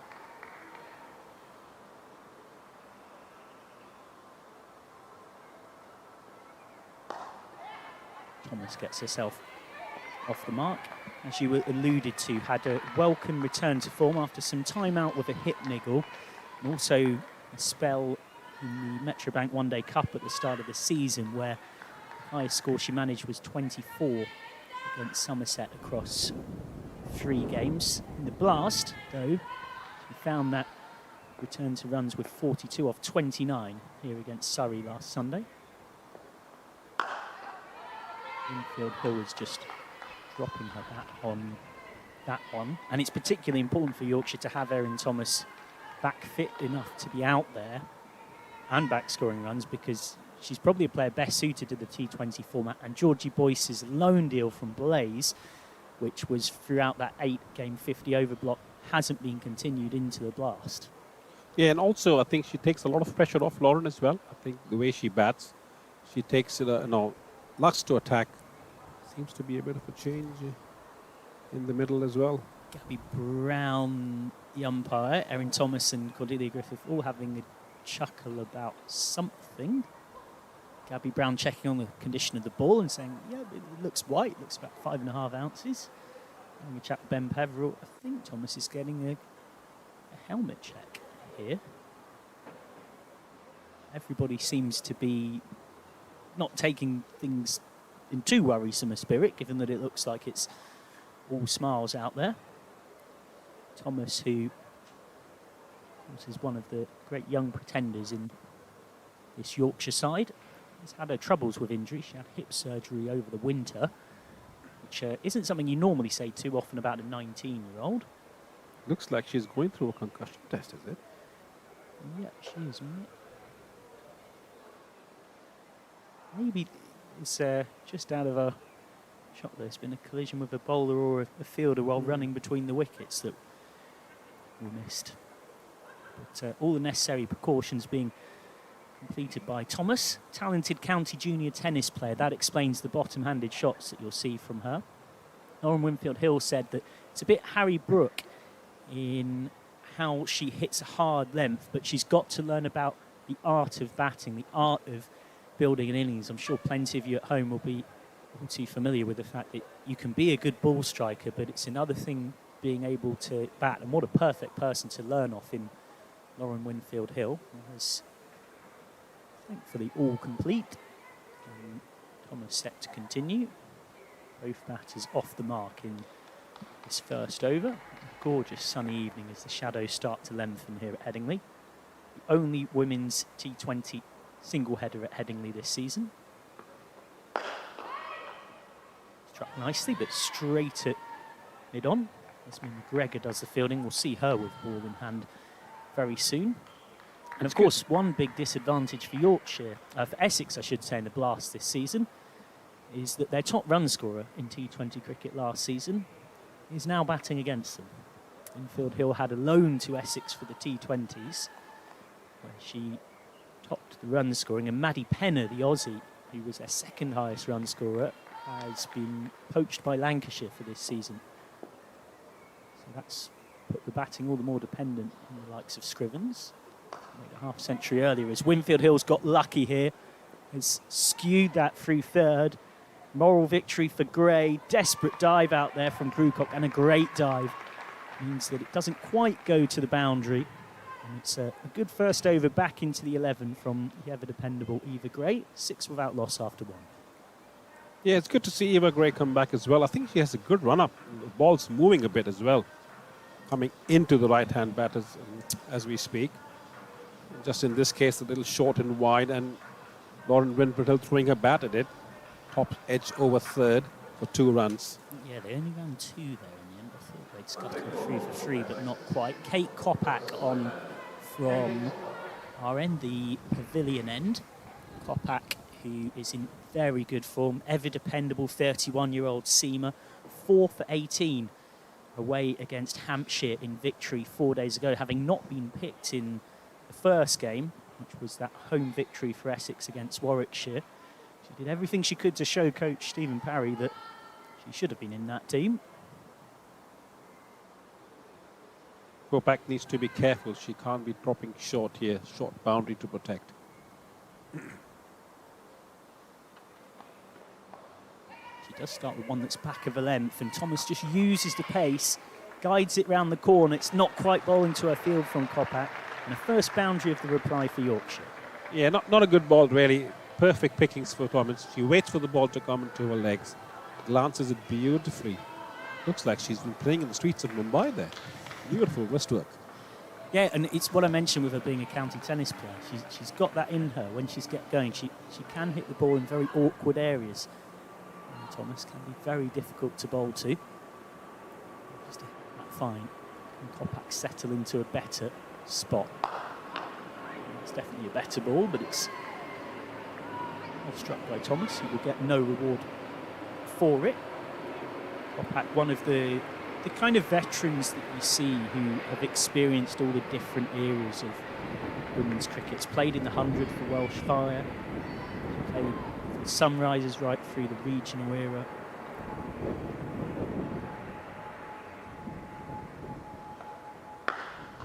That's help yourself stuff for Erin Thomas. That's her favourite ball and one of her signature shots. If you give something full to her, swinging onto her pads, she loves to go through mid-wicket. It's a bit of a cross-court forehand for the former county tennis player. I like the way she waits on that ball as well. Kopak tries to pitch it up a bit this time, waits for it to come in the arc. Clearly, this field setting is in favour of Erin Thomas because there's nobody coming in to protect the deep mid-wicket area. That's where he hits and she gets the maximum boundaries from. She's got deep, fine leg and, well, deep square legs coming around to slightly more of a... It's quite a deep mid-wicket. It's just in front of square. Back this time in a better spot for the field she's got. Only half stopped by Gardner at mid-off, but it was powerfully struck. Very interesting to watch this as well, Michael. Last week we saw Erin bat, and she was hitting everything between long on, deep square leg area, and we talked about maybe she could hold her position a bit longer and go a bit straighter, and she looks to have done that in the last 2 balls that she's faced towards mid-off. Confident start from Thomas.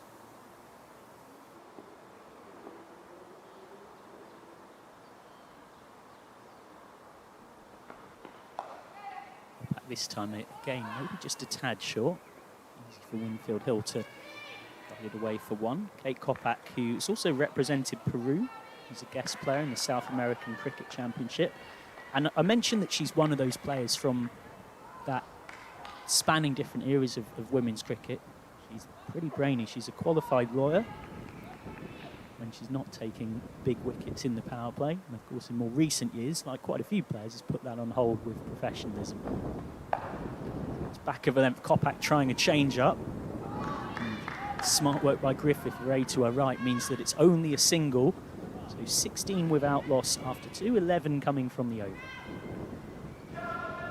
Yeah, steady start so far.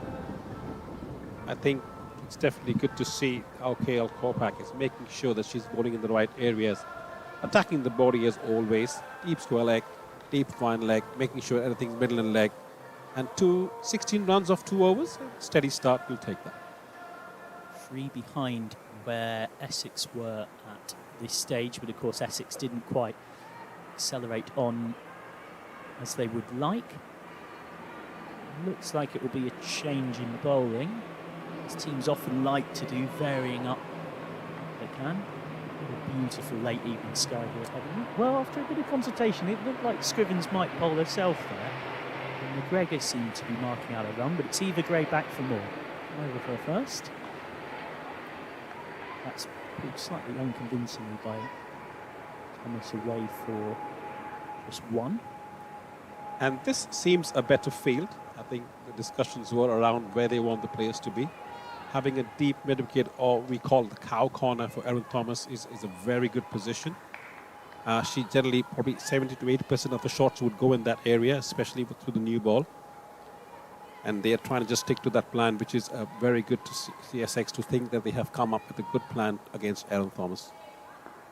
Ring of 5 on the offside. Can't really afford much width at all here, Gray. Rolls to the field very nicely against Winfield Hill. You'd think these two would know each other's games very well. Teammates last season from Winfield Hill's loan, but also 2 veterans of women's domestic circuit. Eva Gray, who has played for England A, as well as the likes of Surrey Stars and the Oval Invincibles over the years, and a London Spirit winner in the 100 a couple of years back.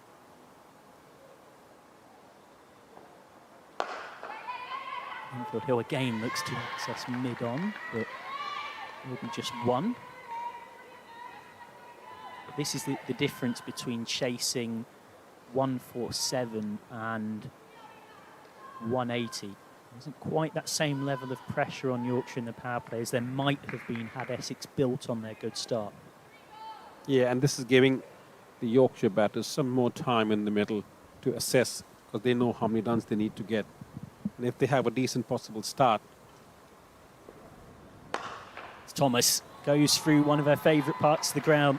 She loves to pull. It doesn't even need to be that short, but she picks up the length so quickly. She's looking in confident mood here. Yeah, I'm not sure if I would like to face Erin Thomas on a tennis court, really, because she really whacks it really hard cross court.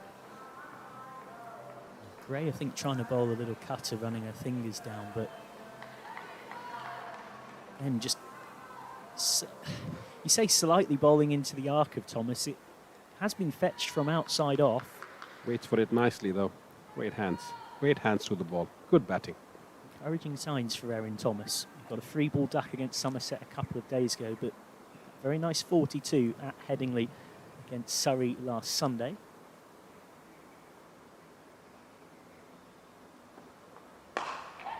Miss giving one that she can swing that bottom hand through on to get herself one more. She finished last season with consecutive half century, 62 in the 50 over final against Glamorgan, and not long before that she made a half century in the win at Kent. 20 probably her best format as well, best suited to it. Yeah, good to see her back as well. She's looking stronger and fitter as well. This time Winfield Hill's turn to pull away for one. So 24 without loss of 3, one ahead of where Essex were at this stage, and Yorkshire will be quietly content with their start to the innings. Of course, Essex also without the game-changing leg spin of Abtaha Maqsood. So handy to have a leggy like her with all her variations, could take wickets outside of the power play, while Yorkshire might have just about kept the Netherlands from taking Stair Callis for that tri-series in Scotland, yet Essex weren't so quite so successful when it came to keeping Maqsood for a little bit longer. So that's one weapon they won't have in their attack, but they will introduce spin for the first time here, the visitors.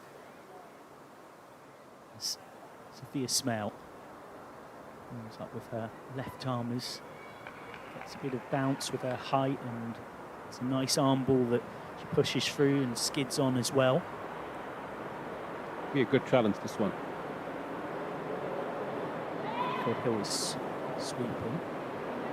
Does get one. Winfield Hill was actually on the Wisdom Cricket podcast a couple of years back talking up Smell and saying that she was really impressed by what she'd seen from facing her in games, earmarked her as a bit of a one for the future. Thomas has skied this. Might just land safe. No, it's caught. It's caught running around from short fine leg. That's a fine catch.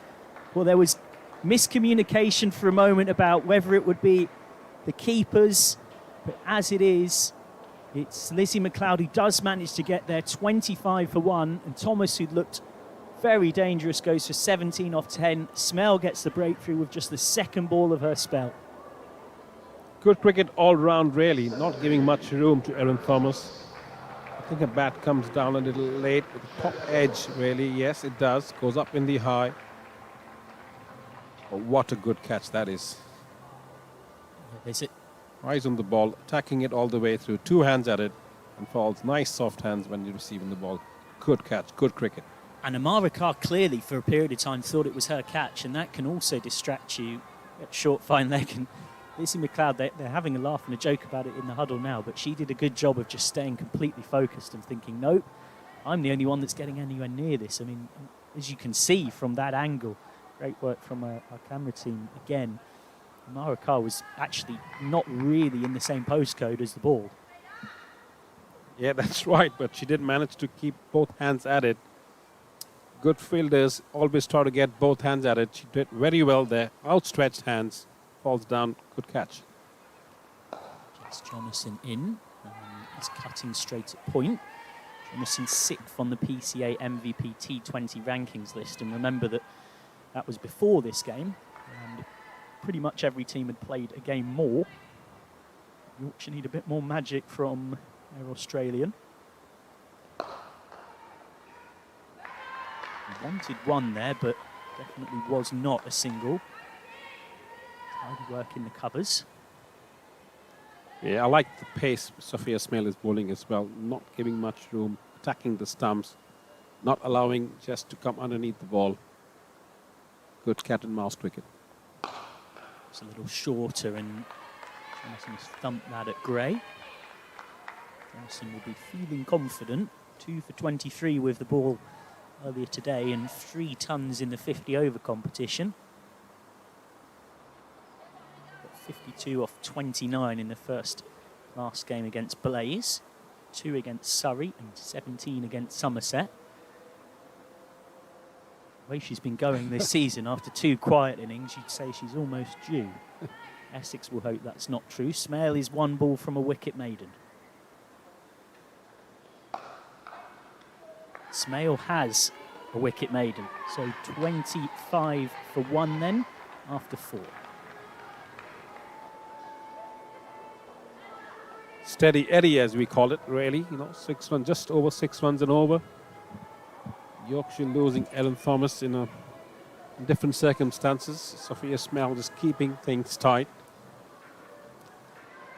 Worth outlining for you as well the context of how the table sits. We have got a table graphic that we'll try and show you at some point in the next couple of overs to give you the lay of the land. There it is. Surrey top with 3 wins from 4. The Blaze, the only unbeaten team left. Well, Somerset and Surrey had that. Somerset and Surrey have both had a tie each, and Hampshire have had 2 ties. Essex, meanwhile, a little further down. So Esme McGregor is on. Winfield Hill is pulling away with disdain before. So Yorkshire breaking the shackles a little, and that's the first shot of real authority from Winfield Hill. Maybe that's the shot that gets her innings truly going. Yeah, nice height for Lauren Winfield Hill. McGregor pitches a little short, right in the hitting arc of Lauren. And she doesn't make any mistakes. Overbin wicket for 4 runs.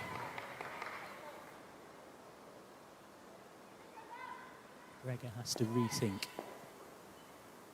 He's got a deep square leg and a deep mid-wicket, but hasn't got protection straighter as Winfield Hill goes a bit more traditional.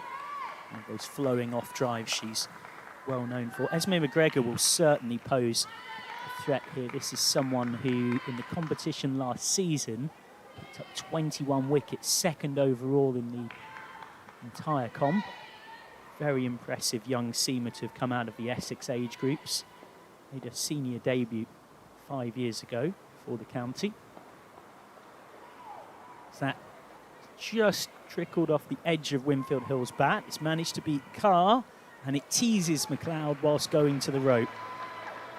Just losing her line there, and it's a slightly nervy start here from McGregor, who's gone for 2 boundaries in 3. Yeah, I think the pressure is also coming from the kind of field that she set. McGregor knows that she can't be off stump or outside it because every other fielder is in the ring, trying to attack the stumps. Errs in line a bit. Won't go down her figures though, it's a leg by. One of those where Winfield Hill, I'm sure, was desperately just looking at the umpires saying, I've got a little glance in it, but the replay suggests it was leg bys. Winfield Hill down the ground. That's a great shot, straight off the golf course. Launches McGregor, who is under serious pressure here.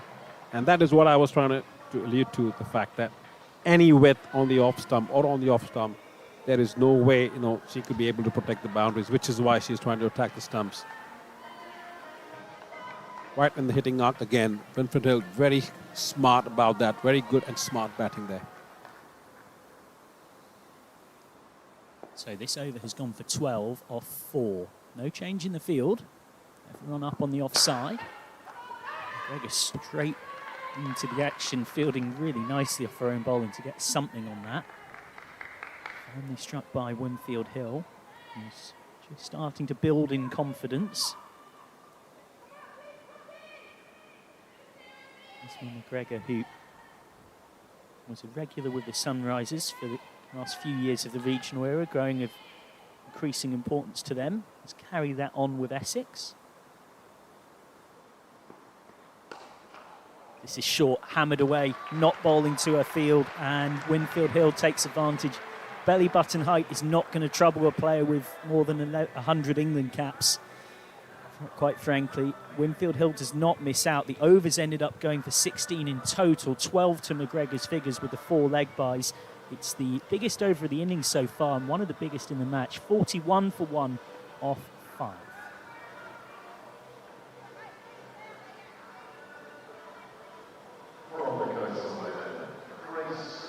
Mention that table and the lay of the land.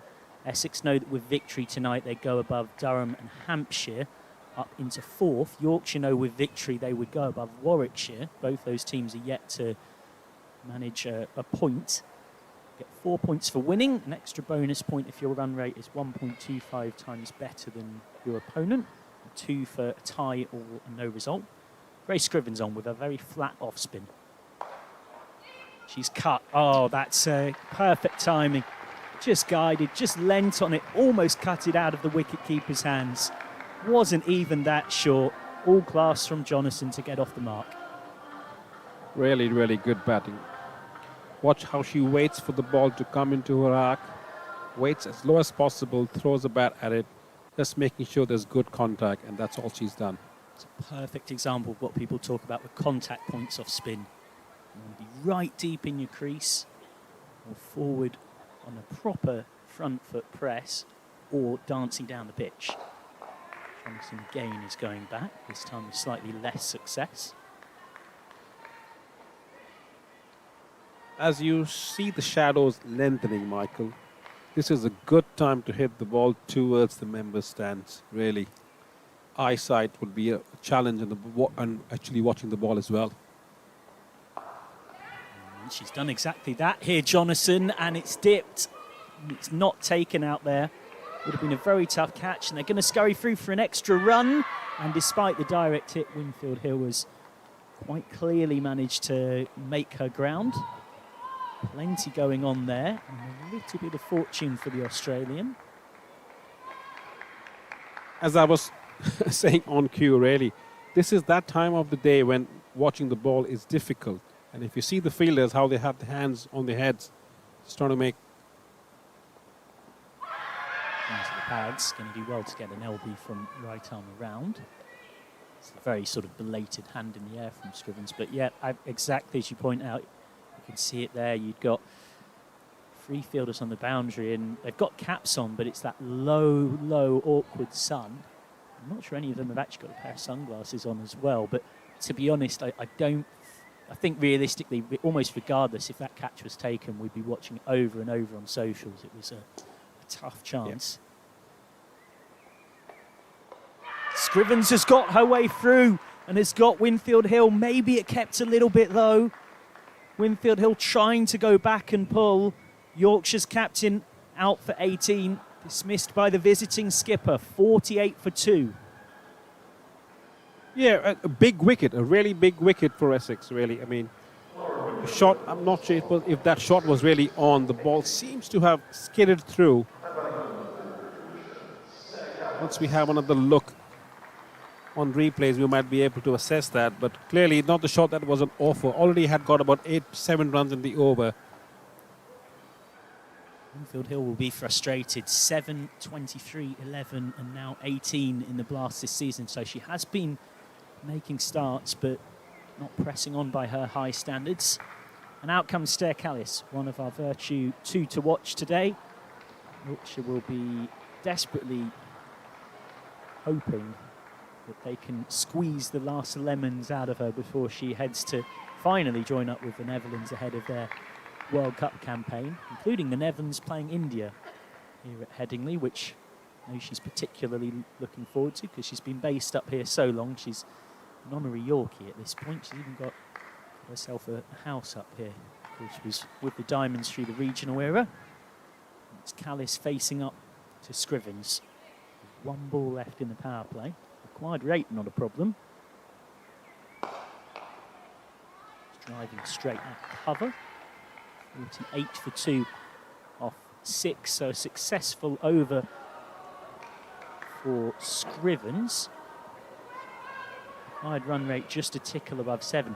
These two have shared some huge partnerships for Yorkshire in both 50 over cricket in particular, but the concern for Yorkshire is outside of these two and the now departed Winfield Hill, they've often struggled for significant batting contributions and they've often lost wickets in clumps. So while the required run rate is very under control here, Essex will be all too aware that if they can get one more, I feel like they have got every chance of putting all the pressure on Yorkshire in the middle part of the innings. Jo Gardner on with her offies. She doesn't bowl very often. She's guided out to deep cover. She once described them to me as filthy off spin. She's a bit of a part-timer, but she's a handy part-timer, and I like this move because they've looked at what Yorkshire have done. They've seen that, well, actually, we're quite a seam-heavy lineup today, but the conditions seem to be suiting spin more. So they're thinking we're out of the power play. We've got Smale, we've got Scrivens, but actually we're going to turn to Gardner as well. There's a left-hander out there as well. I think it's a very impressive left-hander in Jonathan. Alice is rocking back. She loves to make room outside leg against spin. Also fair to say that two good plays of spin on display as well. You know, Stair Callis and Jess Johnson, they really play spin quite well. And Essex are very strong in making sure that they're making them work hard for their runs.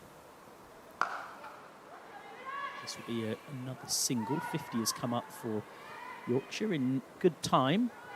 Essex were 56 without loss after 7, but remember, Essex didn't really capitalise on that start. Even if they'd have just have kept scoring at the rate they were, 8 and over would have got them 160, and of course they only posted 146 for 7. It's Gardner this time, overpitched, half volley, right in Callis's arc, but Callis hasn't quite timed it fully, so it gives McGregor the chance to come around from long on and do the fielding. Excellent feeling that, keeping that to just one run, really. Good lofted shot. I think somewhere down the line, Stair Callis thought it was going for the boundary, but Esme had different ideas. Ran hard, picked it up, nice and clean, one run. Coming right arm around now. The pattern of singles continues. And McGregor, someone who's come right through those Essex age groups and is very much a beneficiary of that increasingly professionalised era where right through her teenagers, in a way that other players from a different generation didn't necessarily always had access to top-tier coaching, right through that Sunrisers regional setup, which sort of morphed into Essex and very much emphasised that, look, if you're going to be a quick bowler, particularly in this era, you've got to be a top-tier fielder as well, which she certainly is. Oh, that's a horrible ball from Gardner, who bowled such a nice over and spoils it with a drag down, which Stair Callis just isn't going to miss out on. So the over ends up going for 9 all told, 57 for 2 after 7. Christmas came early to Stair Callis on that ball, really. The ball was begging to be hit me somewhere, and that's what Stair Callis has done, guided it beautifully behind square for 4 runs. So you'd say the pressure just slightly more on Essex here. I guess it's different ways for different teams. Essex will know they've got to break this partnership. They can't let these two in particular settle. Yorkshire will know that, including in the game against Essex in the 50-over competition earlier this month here, they've had vulnerabilities while chasing. Smells back for more, and the floodlights really starting to take over a little bit more now, particularly on the side of the ground towards the western terrace.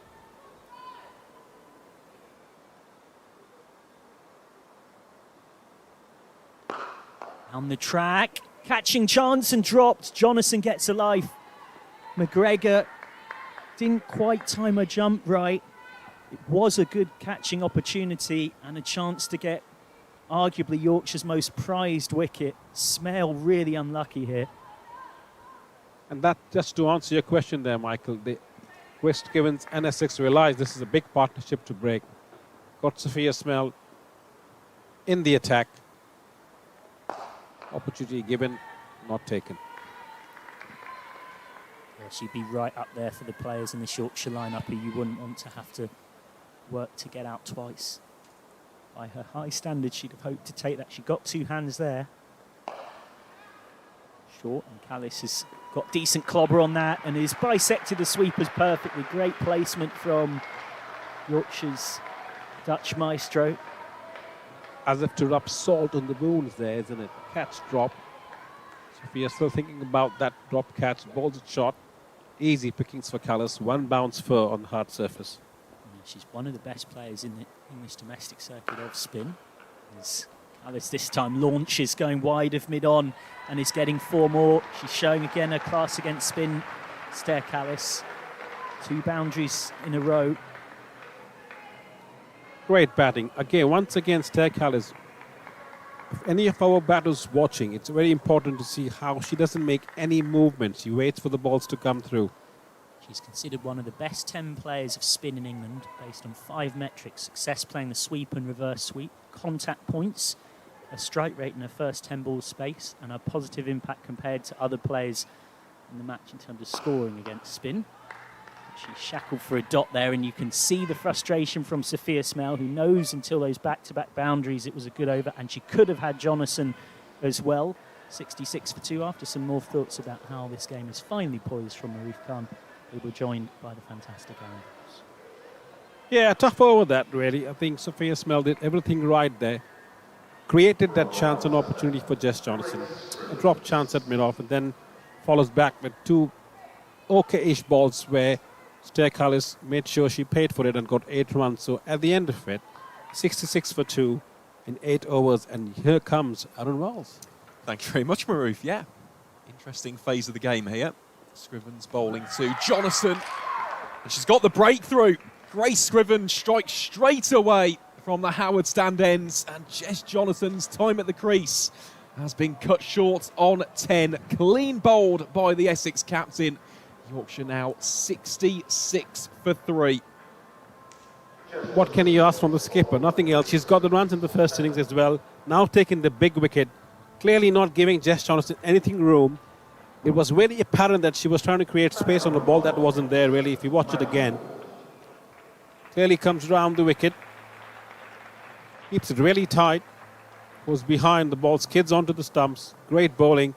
A huge wicket for Essex. Yorkshire would be under pressure now. They certainly are. Yep, 3 big wickets have already gone down. And Jonathan, well, she has been the talisman, hasn't she, for Yorkshire across formats. Getting her early doors.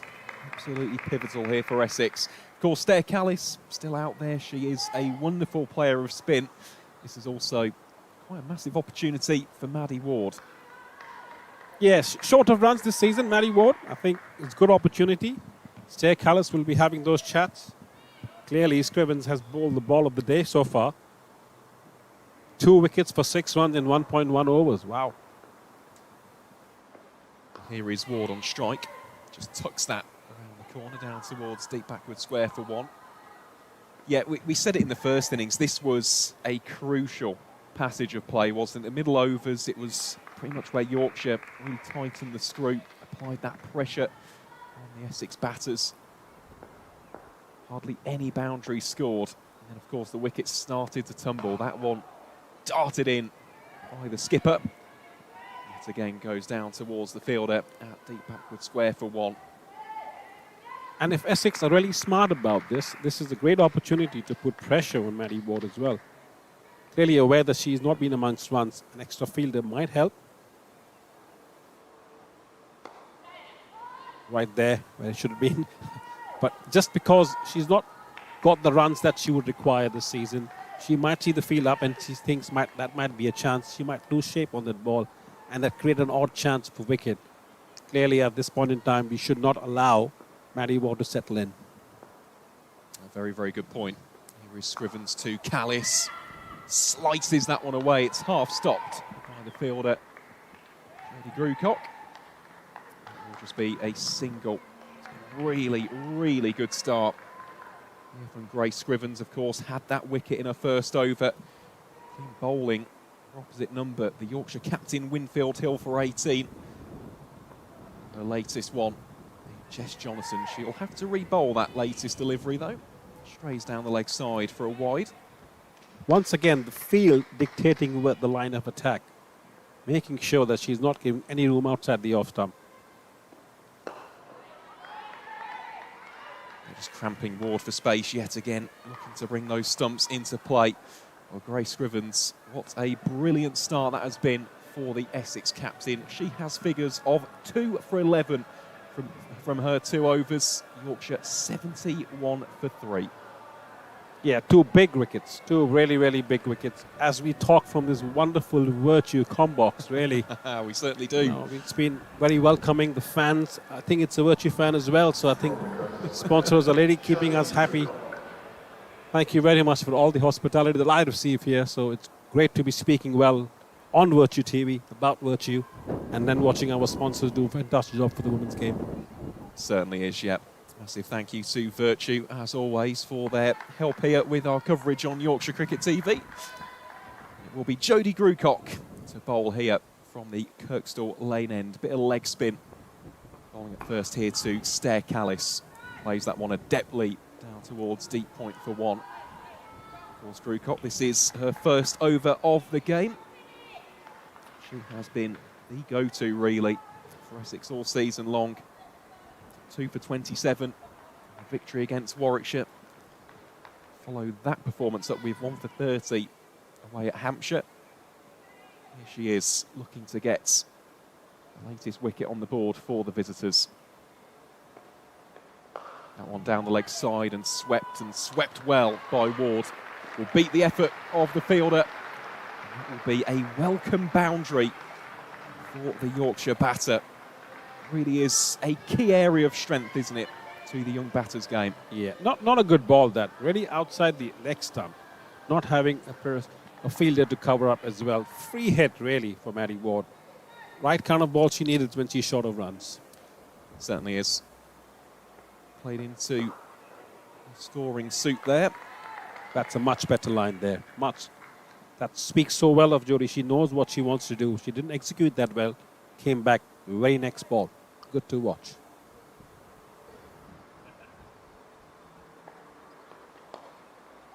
Well, just given a little bit more flight, trying to drift it back into the stumps. Negotiated in the end.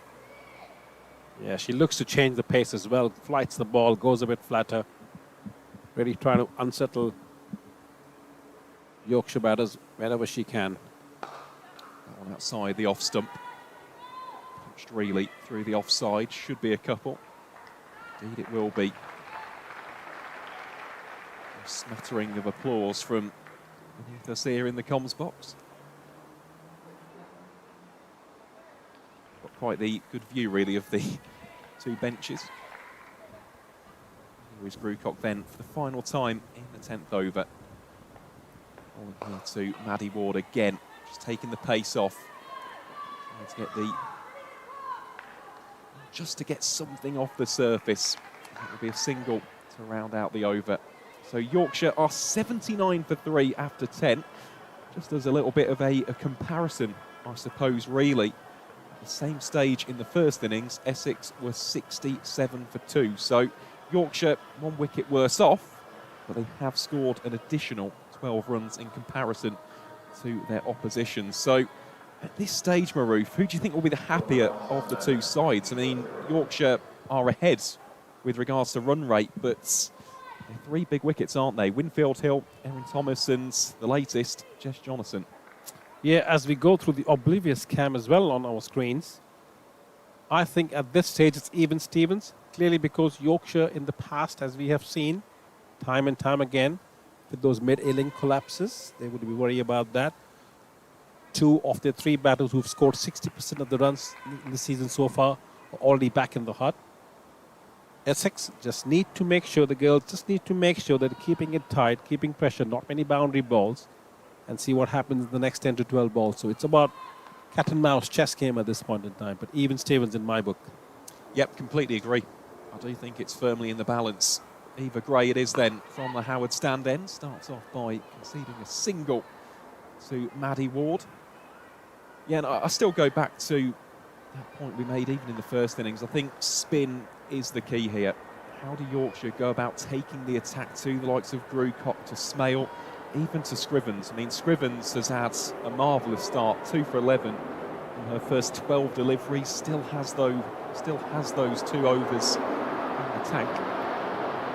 Going to be very critical indeed. There's Gray again. That one down the leg side. It was 2 straight, easy pickings for Stair Callis. Just turns it round the corner for 4. Yeah, not a good ball, really. I think too much easy, especially for the player of Stair Callis' caliber. That's food and drink every day. And she's played it beautifully, beating the fielder at short fine leg as well. But at this stage, I just make sure it's very important that even Essex feel that Stair is a good player of spin. That's why they have changed the pace with medium paces on. Yeah, it's something which has come up a lot, hasn't it, in conversations on Yorkshire Cricket TV, across formats this season, just how proficient Stair Callis is. Michael's already mentioned that stat about leading those 5 metrics with regards to how she takes the attack to the slower bowlers. And she do the same against the seam. That one just pushed to where wide min on would be. Signal taken. Very smart batting there. She got the boundary of the previous ball, got a good ball, couldn't do much with it. Just rotated strike. She knows getting 62 runs or 56 balls is not much as long as the scoreboard keeps ticking. Yorkshire need to play around Stair Callis. And Essex needs to get Stair Callis out. Completely agree. That one down the leg side again. Wide has been signalled. Yeah, at times they have been a bit guilty of throwing a few innings away this season. You can argue both the One Day Cup and, of course, in the T20 Blast. And it all comes down to game management. Let's not forget, though, this is the White Roses' first season in Tier 1. It will take time, of course, to learn those lessons against high-quality opponents. But if they want to start winning games, look at that situation, 61 from 55. Try and take it deep. And I think also they've come up this season, a couple of wins earlier on in the season would have really helped them with that confidence and the momentum. And they're really searching for that elusive win, mostly, in the wide ball format. There is Gray to round out the over. That'll be a dot ball to finish. So Yorkshire remain on 86 for 3 after 11. The home side require 61 from the remaining 54 deliveries. You see some of the wide cinematic shots. This glorious and historic venue. Nice shot to the crowd as well. Great to see Yorkshire fans in attendance here. What is a fantastic Friday. Great camera work again. I think that camera work is so good that they make me look smart as well. So I think, kudos to the person doing that for us. Amazing. Thank you. Well, they are brilliant as always. Here is Sophia Smale then from the Kirksall Lane end. Starts off by getting drilled through the offside. Joe Gardner does well to prevent the boundary from being scored. Callis moves on to 23.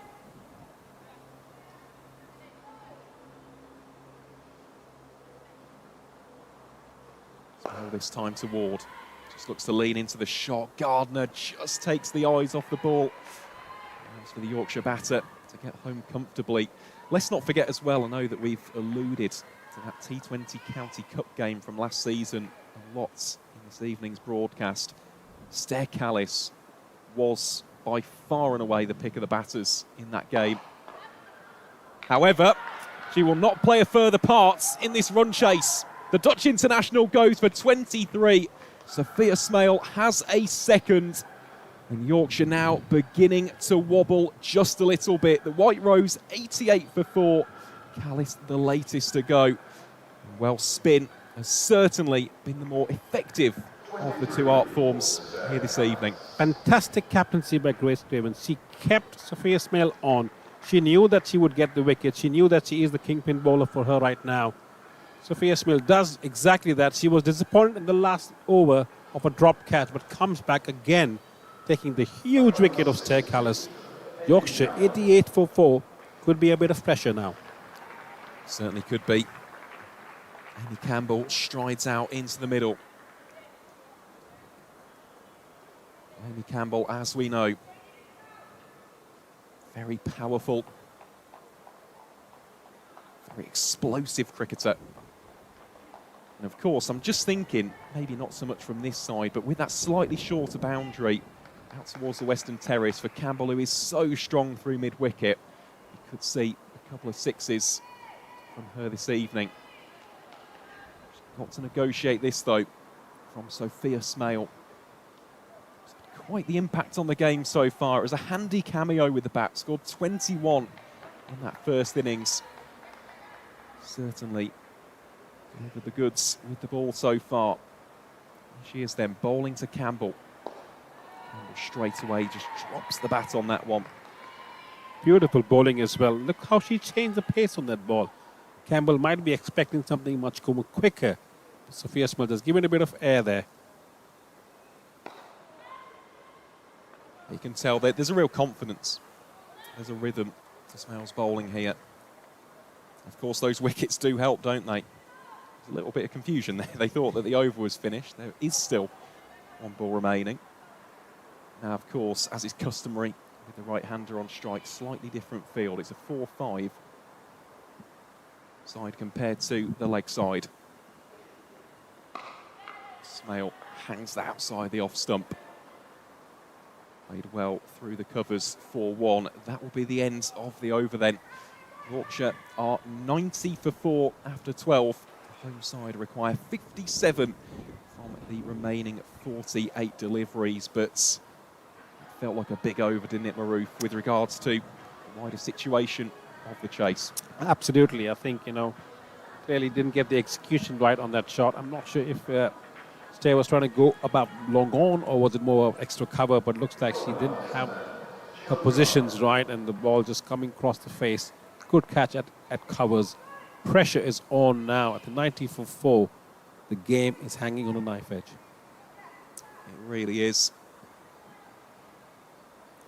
Here is Joe Gardner then from the Howard stand end, bowling up first here to Maddie Ward. Eventually they will scarper through for the single. And this is exactly where game awareness comes into the picture as well. Maddie Ward not amongst the runs, and so is Amy Campbell as well. The fielders need to come a few paces up the front, try to avoid the short single as well, create more pressure, try to create dot balls and create those chances. Just see there Amy Campbell already eyeing up that slightly shorter leg side. Quite that latest attempts beyond Grace Scrivens. Grace would be very happy having Gardner bowl her second over as well, getting some spin. Gardner doing a good job. They're doing really well here. I mean, it's mostly the line being bowled by Gardner, just cramping and tucking up Campbell for space and room. Hasn't had an opportunity to allow the arms to flow. This time advances down the track. That is a terrific shot from Amy Campbell, and it will not beat the dive of the fielder. That's some great work out there. I think it's Esme McGregor. A fantastic shot that. Campbell jumps out of the crease, plays a lovely cover drive, and then Esme charging like a hare on the long off boundary. Full length dive. Great save. Certainly was. That's a great response though, isn't it, from Joe Gardner. Just the 3 runs being conceded in this, the 13th over so far. Let's see what will happen in this last one. Let me ask the question then. Where's your money at? 54 or 43? As I said, I really do think this is on a knife edge. Here is Gardner. Campbell, yet again, just dances a couple of paces down the track. Works it down towards deep square leg, and that will be a single to round out the over. So Yorkshire at 94 for 4, and we'll have a quick change here in the commentary box. We shall bid a fond farewell to Maroof Khan for the time being, and he shall be replaced by the marvellous Michael McCann.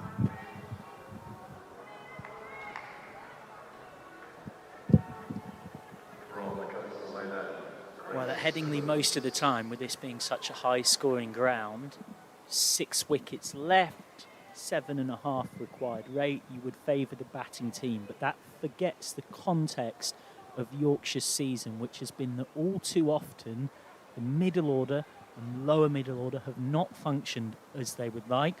They've had consistent collapses in both the 50-over format and more recently in the T20 format. They lost 73 for 10 here in the game against Surrey last Sunday. And again, that middle order didn't quite function as they would like in the unsuccessful chase against Somerset on Wednesday. Scrivens with 2 for 11 off 2 with a very flat off spin. Starts by darting one in. She'd be handy if we ever ended up in a public house. She'd be hitting the bullseye or the treble 20 over and over and over.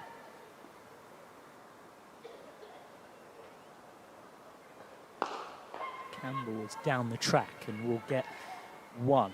So you have Campbell and Ward out here for Yorkshire, two undoubtedly talented players at kind of different ends of their careers. Ward, Yorkshire's youngest captain at points last season when taking over from Winfield Hill for 100 years. Campbell, experienced pro that's seen it all, but both not in the runs that they would want to be in.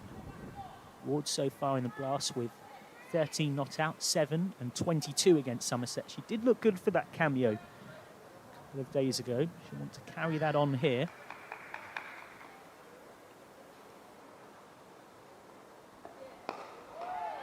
She's there jabbing and hoping at a good ball from Scrivens.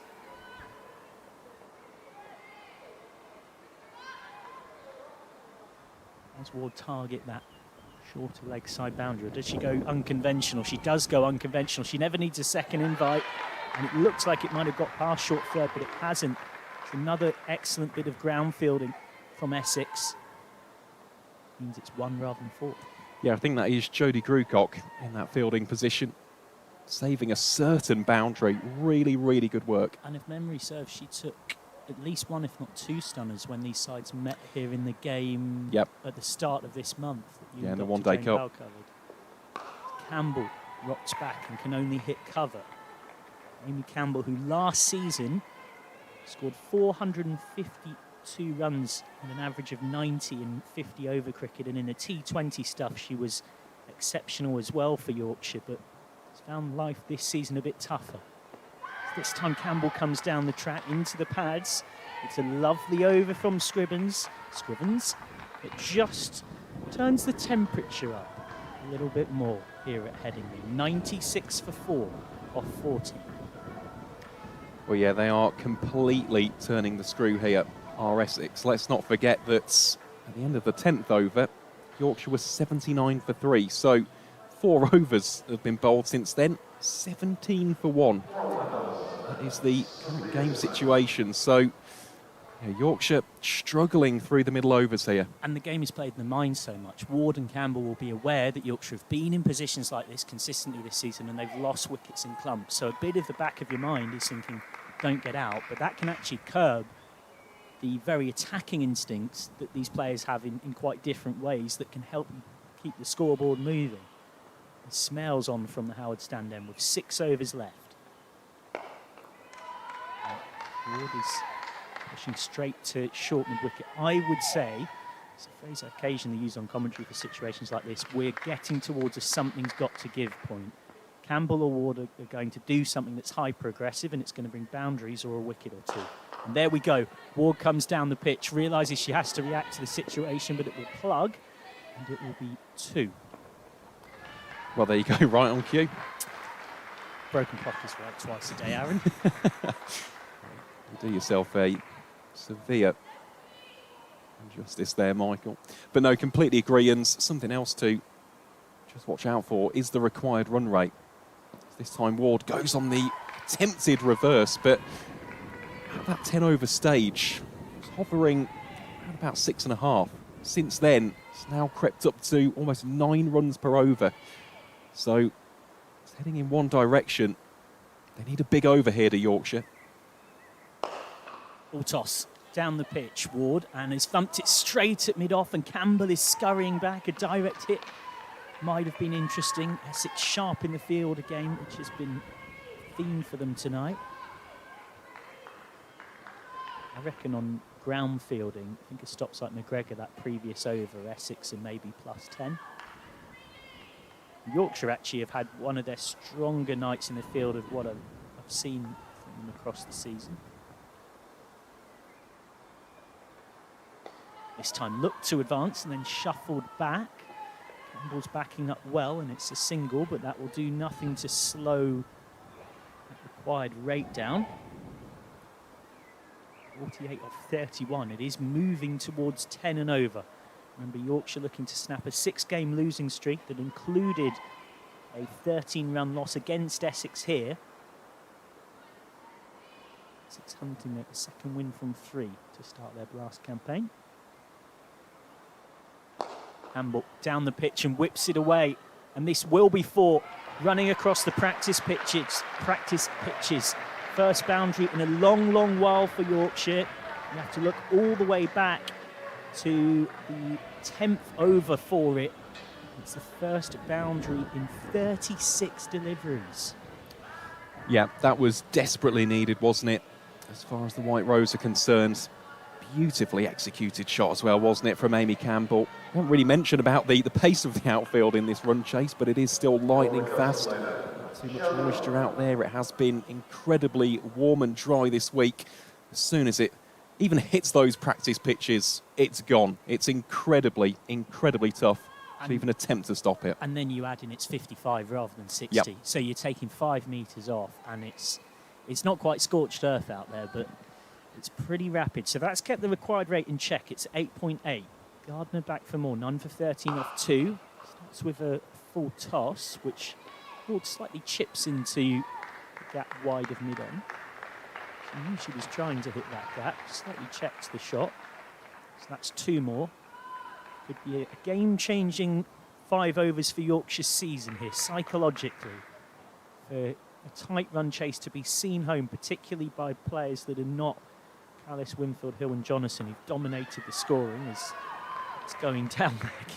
Amara Carr's got no idea where it's gone, but all's well that ends well for Essex, who last season didn't have the campaign they'd have wanted, coming into it 50 over champions de facto from being the Sunrisers, but it was a tough first season in the restructure. Swept round the corner by Ward, surely out, is out. Easy catch at short, fine leg. 105 for 5. And Ward, who's never quite got going, has chipped this straight to McLeod. Gardner gets the breakthrough. Ward has to go for 19 off 24. Yeah, it's another partnership broken as well for the home side, and it's a bit of a shame for Maddie Ward because she started off really well and then just got bogged down. And as you mentioned, there is such a large and prominent place in cricket when it comes to the psychology. And she probably will have taken a look on the scoreboard and gone, well, we need to start up in the ante. In the end, she's gone for what is a strong suit of her game, the sweep shot. Just didn't time it. It was a little bit too short to execute it properly. And in the end, it's a simple catch, isn't it, for Lizzie McLeod as Beth Langston walks out into the middle. And you have to give great credit to Grace Scrivens as well. She is someone who, there's a reason people keep talking about her as a future England captain. It feels like she skippered the Sunrisers for many a decade, such as the old head on young shoulders vibe that she has, that you also get when interviewing and chatting to her. And she's seen what Yorkshire did in the first innings, and that's why she's given Joe Gardner 3, and she'll probably bowl out 4 overs. It's Gardner to Langston, who's sweeping. Gardner's up for that one, probably just drifting down leg. She is handy with her offies, but she doesn't bowl too often.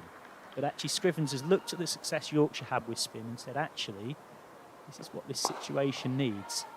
And that's a good captain. She would have come to Headingley with a very pace-on attack and a plan A, and actually, before the innings had even started, looked at what the opposition did on their own ground, said we're going to go a different way. But just as I was praising the decision, if you believe in the commentator's curse, Gardner saving a worse ball of the over for the final ball, which she'll have to re-bowl.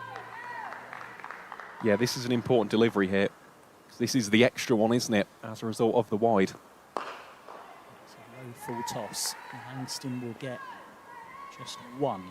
107 for 5 then. So the over brings 4 runs and a wicket. And Yorkshire have slipped behind where Essex were at this stage. Essex were 1-1-1 for 5. Essex have really dragged this one back. The last 6 overs have brought just 28 runs, a tickle under a run a ball, and have brought 2 wickets. If you're Essex, where do you go now? Gardner's got 1 left, Scrivens has got 1 left. Spin is working that well. I'd expect both of those 2 to bowl out. And you're going to have to find 2 overs of pace on, unless you're going to turn to another very much unexpected option. I like this move from Scrivens. She's brought on herself here. First up against Langston. Muted appeal for the court behind. I mean, she has bowled tremendously well this evening. 2 for 13 from her previous 3 overs. And if she gets Campbell, I mean, that could be the dagger. Langston has managed to guide this away. one of those where the bowler will say it's off the edge, the batter will say that's exactly where she meant it to go. What's for sure is it's 2 more in the book. Worryingly for Yorkshire, they're not far off it, creeping towards 2 a ball required here. Yeah, I was just about to say it's 10.36.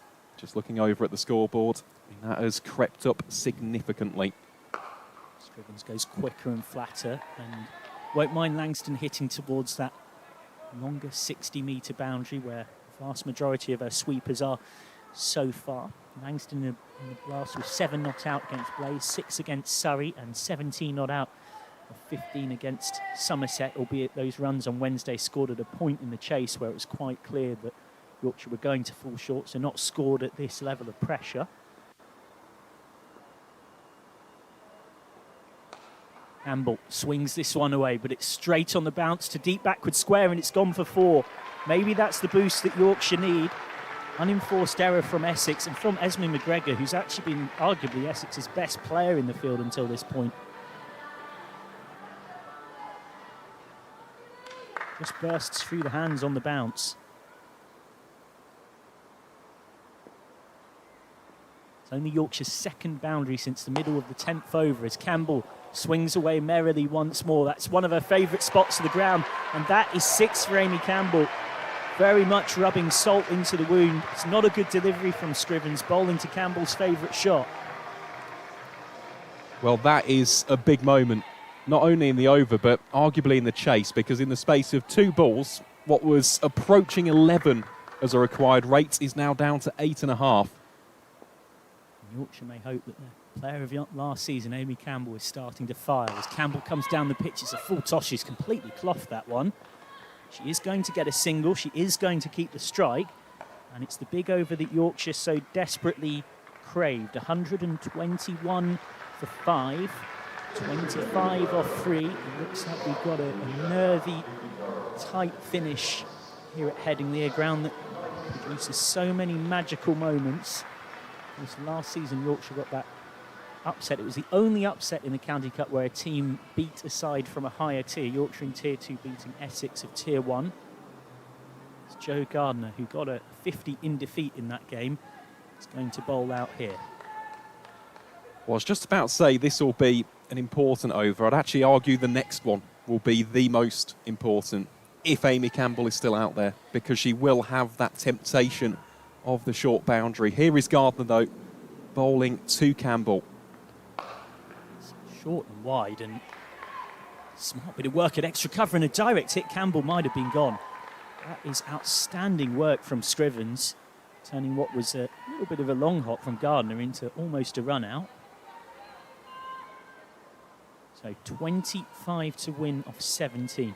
You'd say, with Campbell starting to motor, that Langston's primary role would be to get that on ball and not produce dot balls. This is flicked into the onside for what would be a single for Langston. And I don't think either team will mind that too much. It's good news for Yorkshire's men here on Vertu Cricket TV if you're a fan of the White Rose, because they've gone 3 from 3 with victory over Durham at Chester-le-Street. Full toss, horrid delivery from Gardner, spooked a little bit by Campbell coming down the pitch. And this is going to run away to the boundary as well as being a no ball.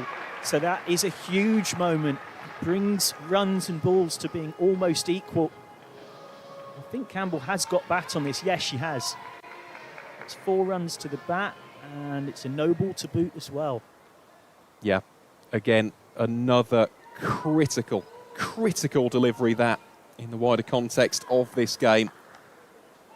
Well, suddenly 19 off 16 feels that much more manageable for Yorkshire. Campbell has the luxury of a free hit. She won't need a second invite to be aggressive. She goes on the reverse though, she misses it. And smart work from Carr behind the stumps. 19 to win off 15. Yorkshire have had so many close defeats this season back in Tier 1. Can they finally get over the line? Campbell down the track, straight back at Gardner. Adjusted well and then feigns to shy. You see here, I wouldn't mind Campbell just taking the single. Yep. But then there's still 2 balls in the over left. Campbell does go on the reverse, and this time has got it over short third. It will plug, though, Griffiths after it, but it goes. It goes for 4. 15 to win off 13. Well, if you don't succeed at first, try again. Amy Campbell's motto with the reverse today. That really is such a good-looking shot, isn't it? Gets into position nice and early, clearly planned, clearly premeditated, and executed. Finally, indeed, Campbell moves on to 25 from 20, and now they'll be looking for the single. Absolutely. Yorkshire.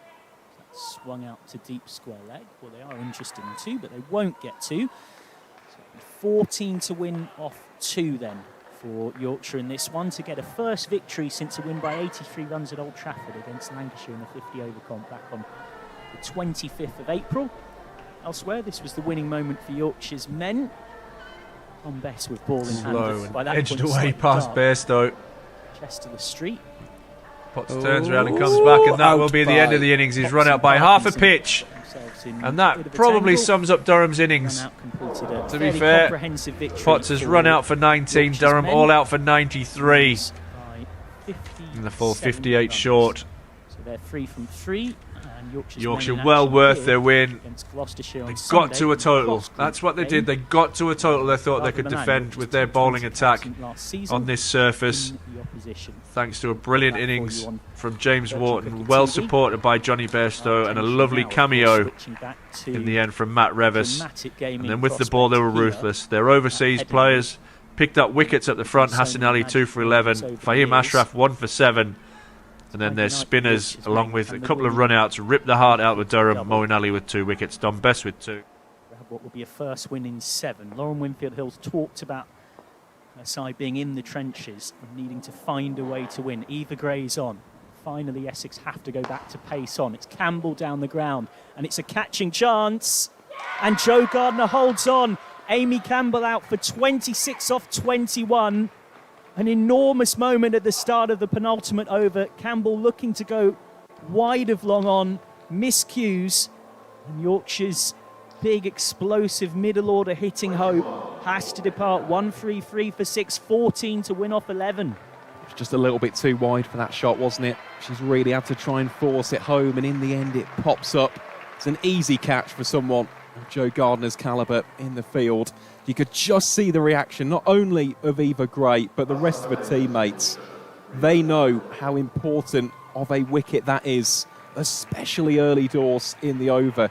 Admittedly, it's still only 14 from 11. Yorkshire are still, at least in my opinion, probably the happier with regards to the runs required, but that is precisely the starts that Essex were looking for. But you have that context of the fact that it's a lower middle order that have consistently lost wickets in clumps. Ria Fackrell comes to the wicket, didn't play in the 850 over games this season, but in the blast scores of 10 against Surrey and 3 against Somerset, and now steps into this pressure cooker situation facing Eva Gray. She does have the confidence of having bowled really well earlier tonight, Fackrell. 1 for 28 from her 4 when bowling for Yorkshire in competitive colours for the first time this season.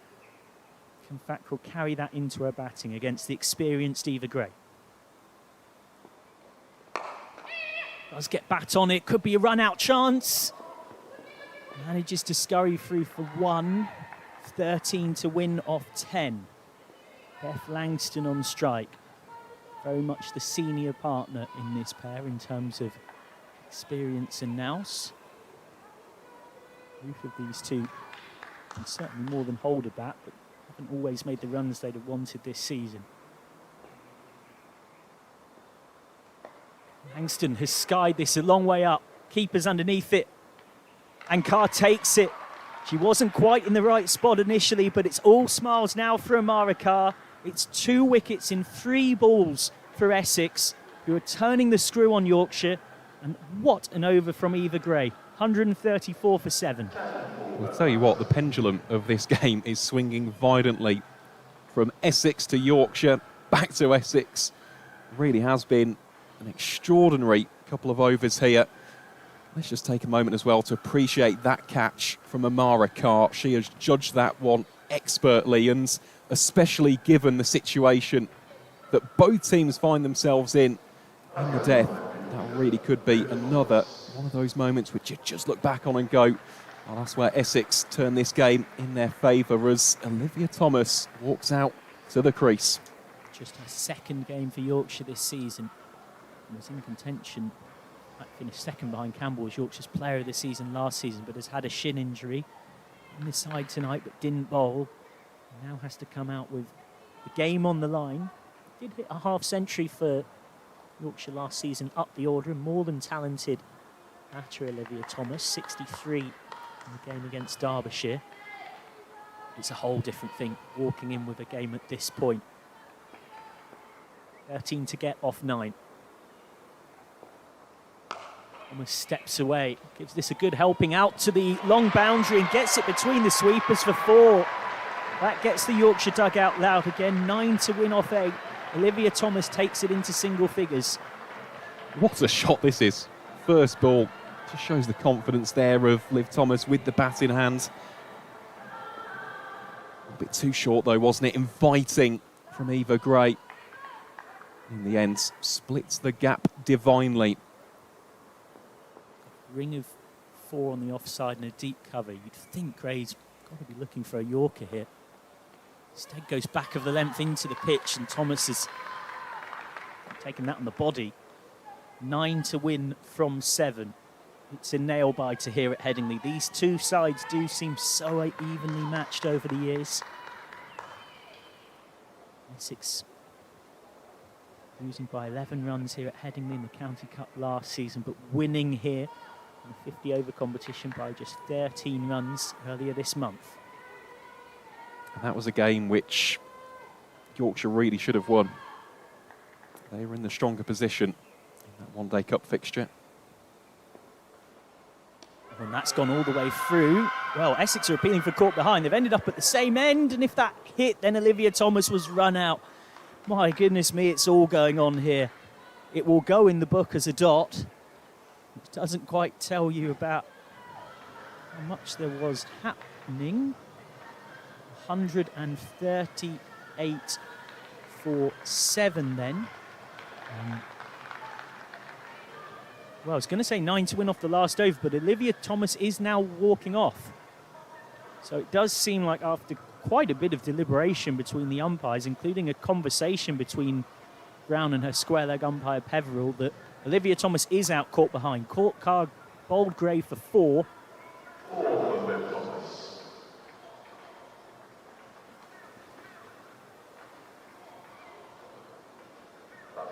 Not given initially, so Carr was busy thinking, well, hang on a minute, I'll have a run out here, miss the stumps. 9 to win off the last. Well, I think that's probably what the deliberation was about. That was very close to bouncing in front of the gloves of the Essex keeper. What an over that is, though, from Eva Gray. 3 wickets, and well, yet again, the momentum now in Essex's favour. Yorkshire 138 for 8.